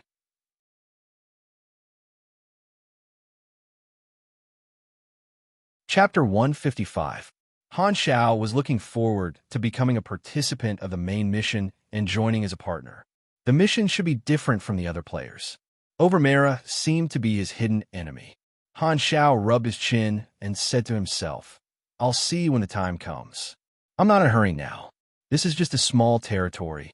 He looked at the interface and saw that he had accumulated more than 1 million experience points. Blue Star had 19 novice villages. Excluding Andrea's 6 Bighorn Village and Green Valley Town, he still had 11 chances to earn profession change skills. It was more than enough for him to reach level 60. After that, he could go to some dangerous places and collect rare talents, skills, and machinery. That was why there was a saying, "Max level is just the beginning." Although he did not have a level cap in the version, it was not the most cost-effective to just keep leveling up. Since he had a huge channel of experience points, Han Xiao was generous and used the experience points to level up his skills. Potential points could not be used carelessly, but experience points did not matter. He directly raised 3 skills to max level. They were Flaming Will, Overload, and Continuous Slide Shot. These 3 combat skills were very important. Their explosive power was increased by another level. If Flaming Will and Overload were activated at the same time, it was possible for the Ghost Gauss sniper rifle to deal more than 2,000 damage. The 3 skills were maxed out and brought him 3 potential points. He had accumulated 24 potential points. He saved them and did not want to use them carelessly. With the rest of the experience points, Han Xiao performed a few knowledge fusion and randomly obtained new blueprints. This time, there was a blueprint that was not bad. Sunworm, Portable Flamethrower, Continuous Flame Damage. The most important thing was that it was small in size and had a large attack range. It could be carried around or installed as a small module in armor or robots. A player who had accepted the town patrol mission suddenly ran over in a panic and shouted, "I found an army. They are approaching," and triggered a mission. The players in Green Valley Town suddenly became restless and checked the interface. Han Xiao suddenly raised his eyebrows. He had also received a mission. You have triggered the random mission Green Valley Town Invasion. Mission Introduction. Green Valley Town, which is controlled by Overmera, is very close to Black Pine Settlement, which is controlled by Lu Cheng. There has been constant friction between them. Now, Lu Cheng is leading his troops to invade Green Valley Town again. You can choose to help Overmera defend Green Valley Town or help Lu Cheng attack. Please choose your side. Mission requirements. Inform bosses and protect Green Valley Town. Alternatively, join Lu Cheng's team and attack Green Valley Town. P.S. Cannot be changed after choosing a faction. Mission reward. 1. Choose Green Valley Town and complete the defense. Receive 12,000 EXP and 3,000 aquamarine dollars. 2. Chose Lu Cheng and completed the attack. Received 10,000 EXP. I can't believe I also received a newbie mission. Han Xiao couldn't help but laugh. He didn't care about this little reward, but Lu Cheng in the quest prompt caught his attention. If he remembered correctly, Lu Cheng was Old Man Lu's son, a rogue warlord in the southern continent. Old Man Lu's quest for the 4 blueprints was to be received from Lu Cheng. Han Xiao immediately made a decision.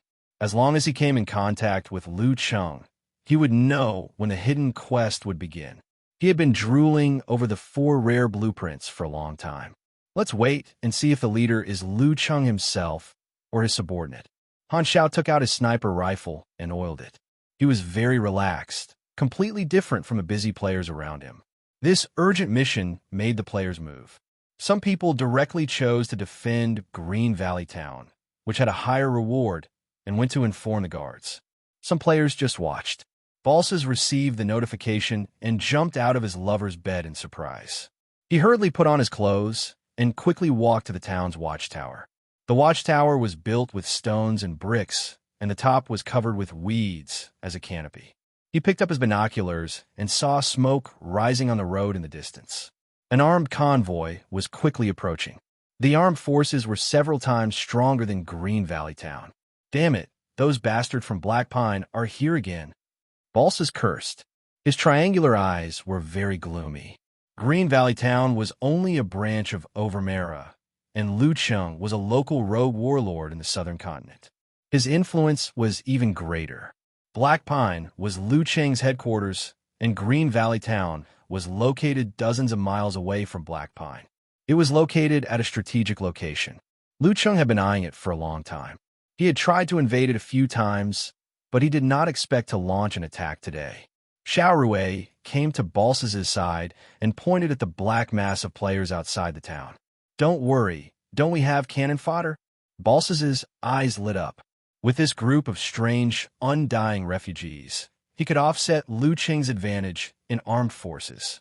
Balsas called his assistant and ordered, "You go and tell the refugees outside that I need them to resist Lu Cheng's army. As long as they complete my orders, they will all be given money." Xiao Rui added, "Don't give them too much. Their lives are worthless." I understand. This group of refugees was the best cannon fodder, a trump card that could defeat Lu Cheng. Balsas revealed a sinister smile. Luck was on his side. Lu Cheng sat in the middle of a tank with a serious expression. This army had more than 60 off-road armored vehicles equipped with machine guns and rocket launchers. There were also hundreds of fully armed elite soldiers following behind. They were all qualified soldiers who had undergone training. They could at least fight 1 against 3, and they knew how to cooperate with each other. They were not ordinary rogues.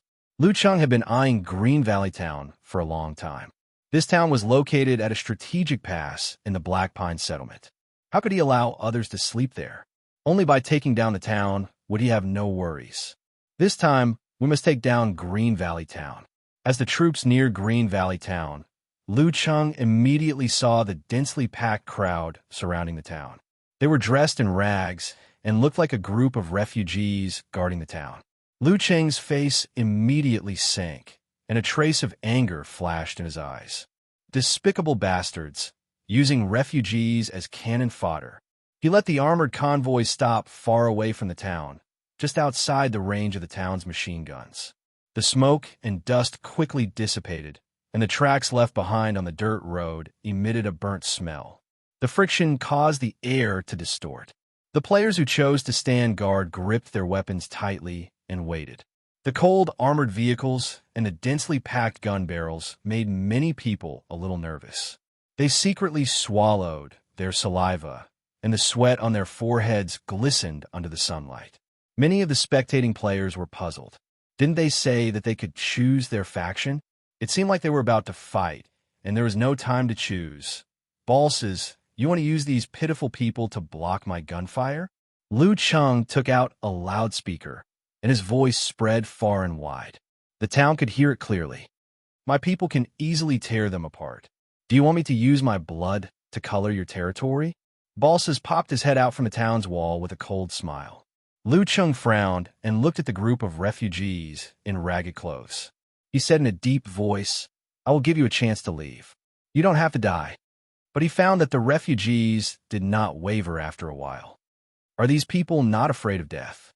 Lu Cheng was surprised to find that these refugees did not have a trace of fear on their faces.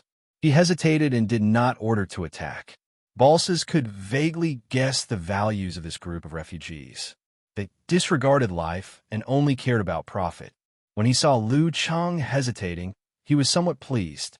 Furthermore, he looked down on Lu Cheng's indecisiveness and mocked in a low voice, soft-hearted, worrying about the lives of the refugees and delaying the battle. Lu Cheng's choice was very stupid in Balsa's eyes. Balsas laughed grimly. Just as he was about to order the refugees to counterattack, he suddenly realized that Black Phantom, who had been idle all this time, had moved. Han Xiao turned his neck, stood up, and walked slowly to the center of the confrontation. He instantly attracted the attention of both sides and the players. He crossed his arms and said loudly, "Give me some face. If you want to fight, do it tomorrow." With the enhancement of energy, his voice was not inferior to the loudspeaker. Everyone was shocked. Why is he interfering? Balsas hurriedly swallowed the order that was about to come out of his mouth. Lu Cheng was stunned. He looked for a while and said, "Black Phantom? Why is this guy here?" The commanders of both sides were afraid and ordered the troops to put down their guns. The atmosphere of the confrontation dissipated instantly. The players were shocked. They were still at the stage of figuring out the background of Blue Star. From a mission introduction, they knew that Balsas and Lu Cheng were warlords with a strong background. However, Black Phantom was the only one who stood up, and these two warlords were afraid of him. The players' curiosity was immediately aroused. Black Phantom stopped the battle that was about to break out with one sentence and made the two warlords feel like they were facing a strong enemy. What was his background? Look at this line, "Give me some face." How high of a position did he have the right to say this? The scariest thing was that the two warlords really stopped fighting. How much weight did his face hold? Wait, these NPCs all know Black Phantom. How famous is he on this planet? Is it to the point where he can show his face wherever he goes? Is this the legendary face fruit?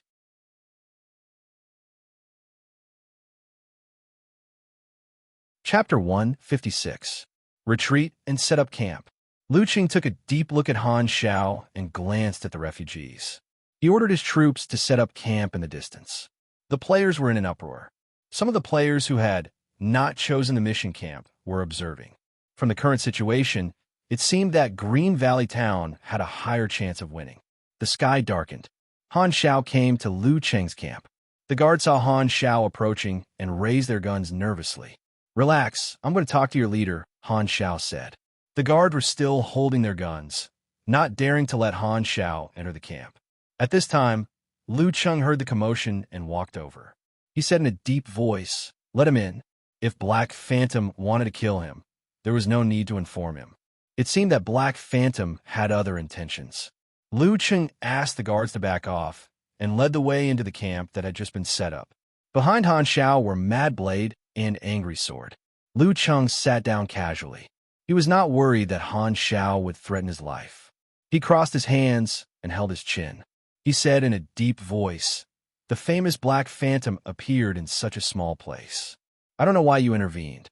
Balsas should not be qualified to hire an assassin of your level. Why are you visiting me?" Han Xiao went straight to the point. "I'm here to help you." "Help me?" Lu Cheng was confused. "We've never met before." Han Xiao casually made up a reason. "I think you're more pleasing to the eye than Balsas." Lu Cheng felt strange. He paused for a moment before saying, "Balsas, he's a despicable guy. He used the refugees as cannon fodder. I really don't understand why these refugees don't even care about their lives. What benefits did Balsas give them? Could it be that he took their families hostage? I gave them a way out, but they didn't want to leave. They don't have much combat power. Why don't you just crush them? With your armed forces, it'll be a one-sided massacre." Han Xiao smiled. Lu Cheng was expressionless. He did not comment on this topic. He changed the topic. "Black Phantom, I don't know you, and I don't know why you're helping me. What are you going to do? Assassinate Balsas? I believe it'll be easy for you." "No, I don't want to kill anyone," Han Xiao said perfunctorily. Lu Cheng's mouth twitched. An assassin said that he didn't want to kill anyone? This was even more ridiculous than the Navy saying they couldn't swim. "Then how do you want to help me?" If you care about the refugees, I can help you solve it. Lu Cheng raised an eyebrow. You have a way to convince them? Perhaps. Then what do you want from me? Lu Cheng did not think that an unknown legendary assassin would help him for free. There must be a motive, but he did not understand what Black Phantom saw in him. I don't need payment. Lu Cheng's eyes darkened as he stared into Han Zhao's eyes. However, all he saw was an unfathomable fog. He couldn't see through what Han Zhao was thinking. Generally speaking, if one didn't want a reward, it meant that one had ulterior motives and was even more ambitious. Silence. On the other side, Mad Blade was confused, but it did not stop him from noticing that the atmosphere had become stiff and the back of his neck was a little tight. After 2 minutes of stalemate, Lu Cheng did not say anything in the end. He nodded and slowly said, "Then I'll leave it to you." Walking out of Lu Cheng's tent, Han Zhao patted Mad Blade's shoulder and said, "I have something for you to do. You have triggered the mission, spread the news." The mission requirement was to spread the news that Black Phantom had joined Lu Cheng's camp. The reward would be based on evaluation. The more people who knew the news, the more experience he would get. Players were actually counted in the number of people. Mad Blade did not suspect anything and went to Green Valley Town to spread the news. Maybe normal players would be surprised to see such a realistic and interactive mission for the first time, but Mad Blade had been baptized by Han Zhao's love, so he was not surprised by any kind of mission. Now it will depend on how much influence I have now, Han Zhao thought to himself. Mad Blade was very efficient, and it was also because of his small fame. The news spread quickly among the players in Green Valley Town. The players were in an uproar. If we choose Green Valley Town, will we become enemies with Black Phantom? How can we beat him? Is this a mission guide? The players were panicking. The scene of Han Zhao killing the beast during the day was still deeply engraved in their minds. Becoming enemies with Black Phantom was simply asking for death. The situation of the mission was reversed, and the chances of winning in Green Valley Town fell to the bottom. Also, if they chose to defend Green Valley Town, they would have to attack Black Phantom, which would cause their favorability to drop. It was a waste to offend him for a small mission. If they really fought, should they attack him or not? If they did not attack, how would they defend Green Valley Town? This was a dead end. The players who chose Green Valley Town were depressed. They felt that they had no chance of winning. If they wanted to complete the mission, they could only join Lu Cheng's camp, but they could not choose another camp. Port Bun Beat Dog was very decisive. He was the first to go to Lu Cheng's camp. The mission was secondary, and the main reason was to film more Han Zhao's material. The guards had already received Lu Cheng's order and let the refugees go. Port Bun Beat Dog successfully joined Lu Cheng's camp. Han Zhao, who was observing from the side, squinted his eyes and noticed Port Bun Beat Dog. This ID is a bit familiar. Isn't this a video host? Han Zhao remembered Port Bun Beat Dog's ID. In his previous life, he was a very famous video host. He had made many episodes of the Galaxy series and was very popular. At this moment, Han Technician suddenly had a new idea. Yeah, why did he say again? Han Zhao walked out and came in front of Port Bun Beat Dog. Your choice is very wise. I think you have potential. Do you want to be my assistant temporarily? Han Zhao said. Port Bun Beat Dog's eyes widened. He was stunned. Did he trigger a hidden mission? He had never had such high hopes, but he did not expect to meet it. Is this life? You can't ask for what you want, but what you don't want is given to you. Port Bun Beat Dog was stunned. The surrounding players were in an uproar. He triggered Black Phantom's hidden mission. How'd he do it? Is it possible to just join Black Phantom's side? This mission is actually a chance to trigger the hidden mission. Realizing this, the players who were still watching eagerly joined Lu Cheng's side. They could not wait. Like a refugee tide, the camp was full of players. It was crowded and crowded. The guards were shocked and did not know if they should chase them away. The players who had chosen their side hurriedly found Han Zhao, wanting to trigger the hidden mission. However, they were all rejected. Why not?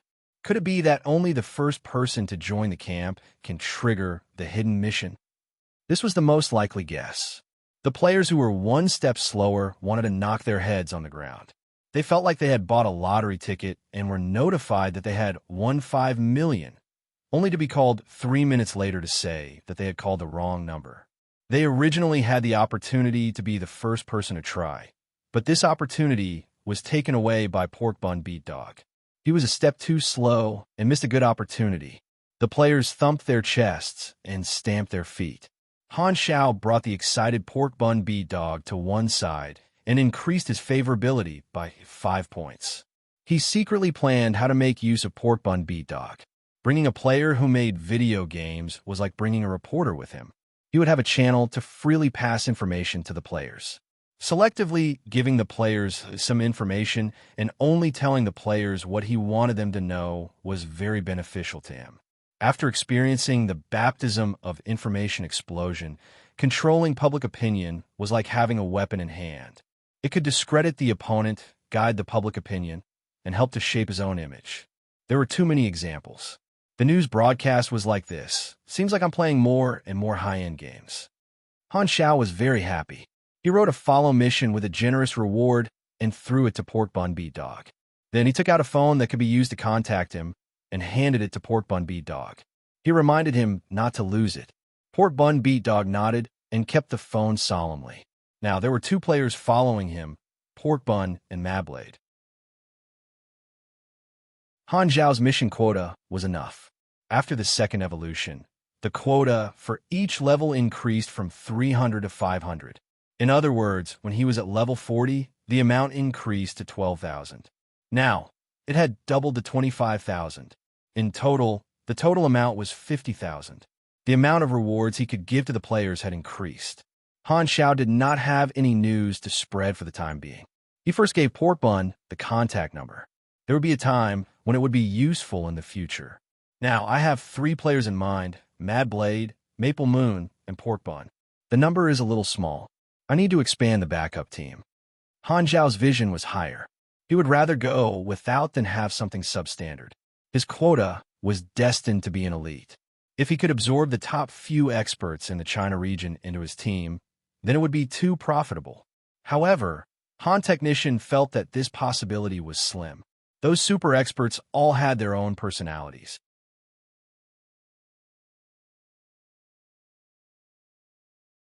Chapter 157.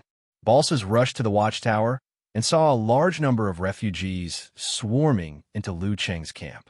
He was furious. These refugees want to abandon my town? How did Lu Cheng get them under his control? It was only at this moment that Balsas realized that this special group of refugees was a bunch of vultures who only cared about profit. Previously, they could be easily manipulated with small benefits because there was no greater benefit. He thought that he could control these refugees, but it was just an illusion. It's over, it's over. Balsas was panicking. This group of refugees was his trump card against Lu Cheng. And now that Lu Cheng had the refugees, his advantage was gone. He thought about it, and suddenly felt that something was wrong. Lu Cheng should not know about the uniqueness of the refugees. At this moment, his assistant ran over in a panic and reported that Black Phantom was helping Lu Cheng. This news was like a bolt from the blue. Balsas was stunned. He did not dare to imagine how horrible his death would be if he fought against Black Phantom. The supers that died under Black Phantom's gun seemed to indicate his end. Why would a legend like Black Phantom suddenly help Lu Cheng? It must be Black Phantom who helped Lu Cheng get the refugees. Why is he so influential among the refugees? Balsas remembered that Black Phantom said he was just passing by. Liar. Balsas had the intention to retreat. If he retreated with the armed forces, there was a chance that Lu Cheng would not pursue. What Lu Cheng wanted was the town, and it would be best if he could do it without any bloodshed. However, it was too weak to give up his territory. His family would definitely not let him go. Xiao Rui came to the watchtower and stood beside Balsas. He frowned and said, "Thinking of escaping before the battle, have you forgotten Overmera's teachings? That's Black Phantom, and half of the refugees have betrayed us. Overmera never cowers before a battle. Get your men to prepare for battle," Xiao Rui said righteously. "But Black Phantom, my bodyguard, Lu Cheng will hold him back so that he won't have a chance to participate in the battle." Lu Cheng, who was behind Xiao Rue, stepped forward expressionlessly. This calm and confident demeanor made Balsas feel slightly relieved. Balsas gritted his teeth and hesitated for a while. Finally, he made up his mind and shouted to his assistant, "Mobilize everyone and beat those bastards from Black Pine home. At least not all the refugees have betrayed us. We still have the strength to fight." "Yes." The assistant hurried to pass on the order. Only Balsas and the other two were left on the watchtower. Xiao Rue turned his head and whispered, "Get the car ready. Once we lose, make sure we can retreat. Don't worry, I'm on the same side as you. As for the family, I'll testify for you. We've already done our best." Balsas heaved a sigh of relief. It was safer to leave a way out. He was afraid that Xiao Rue would get carried away, but it seemed that he was still very rational. Leaving behind the soldiers of Green Valley Town to resist would not only delay Lu Cheng's troops, but also facilitate his escape. He would also be able to answer to his family. It was past the wee hours of the morning, and the night was dark. The guards of Green Valley Town were waiting behind the machine guns and bunkers on top of the town walls. Through the fences of the town walls, they could see that there were sandbag positions in the town with machine guns. If the town gate was breached, a street battle would begin. They've decided to defend to the death, so they can't avoid a fierce battle. Fortunately, there are fewer refugees resisting. Lu Cheng put down the binoculars and exhaled. He did not want to slaughter the refugees, and Han Xiao had done him a big favor. Lu Cheng was very surprised. Han Xiao seemed to have a lot of influence among the refugees, making most of the refugees abandon the darkness and join the light. He only spent half a night to solve the problem that gave him a headache. As for the refugees who were still in Green Valley Town, Lu Cheng had already given them a chance. There was a limit to his kindness. Attack in 20 minutes. Lu Cheng gave the order. While the troops were preparing, he found Han Xiao and expressed his gratitude. "Thanks to you for solving the problem of the refugees." Han Xiao smiled, but did not say anything. There was no free lunch in the world. Han Xiao did not mention anything about the reward, and Lu Cheng felt even more uncertain. He paused and said helplessly, "I don't think I have anything that can catch the eye of a person like you." This sentence was caught by Bun Hit Dog, who was standing at the side, and he sensed the hidden meaning behind his words. A person like this? Another clue to the identity of Black Phantom. Port Bun Beat had a vague draft of the content of the first video. Han Xiao said, "Let's talk about it after the battle. Those refugees will fight for you." Refugees are not warriors. I'm not Balsas. I won't let them die. Lu Cheng shook his head. Even without your order, they will join the battle automatically. Han Xiao lowered his voice. Are these people all crazy people who are not afraid of death? Lu Cheng expressed his doubts. The battle was about to start, and he did not have time to ask. He hurried to command. As the fleet started moving, a fierce battle began. Artillery fire tore through the night sky, and Lu Cheng's troops launched a fierce attack on Green Valley Town. The machine guns and howitzers on the vehicles fired at the positions on the wall. The battlefield was filled with the sound of engines, machine guns, and roars. The night was lit up by the flames of grenades again and again, and the smell of smoke filled the air. The players also started killing in the night. The players in Green Valley Town had a commander, and a few small guilds were the leaders. In comparison, although the players on Lu Cheng's side were scattered, they had more people. Han Xiao watched from the side. The situation did not require him to do anything, and Lu Cheng had a high chance of winning. Suddenly, a figure crossed the battlefield. Artillery shells, flames, and bullets fell on him, but he was not hurt at all. He went straight to Han Xiao at the edge of the battlefield. "Black Phantom, I'll be your opponent." Lu Cheng rushed over in big strides. "I can't even be a bystander." Han Xiao was helpless. He pulled out his pistol and opened fire. 3 bullets hit Lu Cheng's forehead, heart, and genitals. However, there was no blood splatter as expected. The moment the 3 steel core bullets hit Lu Cheng, it was as if the kinetic energy suddenly disappeared. They turned from extremely fast to static and bounced off Lu Cheng's skin. The power was not even as strong as a slingshot, and a light blue damage value appeared on top of his head. -0. Han Xiao clearly saw that the moment the bullet hit the target's skin rippled, and then the bullet lost its kinetic energy. His eyes narrowed, and he put away his relaxed expression. Kinetic energy absorption? Liu Cheng's attributes appeared on the interface. He had reached level 44. His level was not as high as Han Xiao's, but Liu Cheng's Esper ability was very difficult to deal with. It was the natural enemy of kinetic energy weapons, and it just so happened to restrain guns. Han Xiao thought to himself that he was unlucky to have met an enemy that could restrain him. Kinetic energy absorption could dissolve all kinds of forces applied to the body. If the attack power could not break through the limit, the power would be absorbed by the opponent and turned into their own power. Physical attacks had very little effect on this type of Esper ability. To deal with kinetic energy absorption, energy or mental attacks were the first choice. Liu Cheng stopped a few meters away from Han Xiao. He was expressionless and said coldly, "Black Phantom, this battle has nothing to do with you. Don't be a busybody." A legendary killer was watching from the edge of the battlefield. Liu Cheng made the first move to delay Black Phantom and not let him participate in the battle.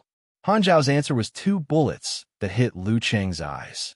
It was still 0 damage, and the bullets fell to the ground. Liu Cheng did not even blink. He was not hurt at all. He said calmly, "You are a meritorious assassin of the Dark Net, the ace of the Blood Pact Society. Others may be afraid of you, but I am not. Let me give you a piece of advice. Stay away from the battlefield." Dark Net? Blood Pact Society? What kind of force is that? Pork Bun, who was watching from the side, remembered these 2 keywords in his heart. He had finally touched the tip of the iceberg of Black Phantom's mysterious origin. Han Xiao quickly selected the equipment on his body and his mind, and had a preliminary strategy.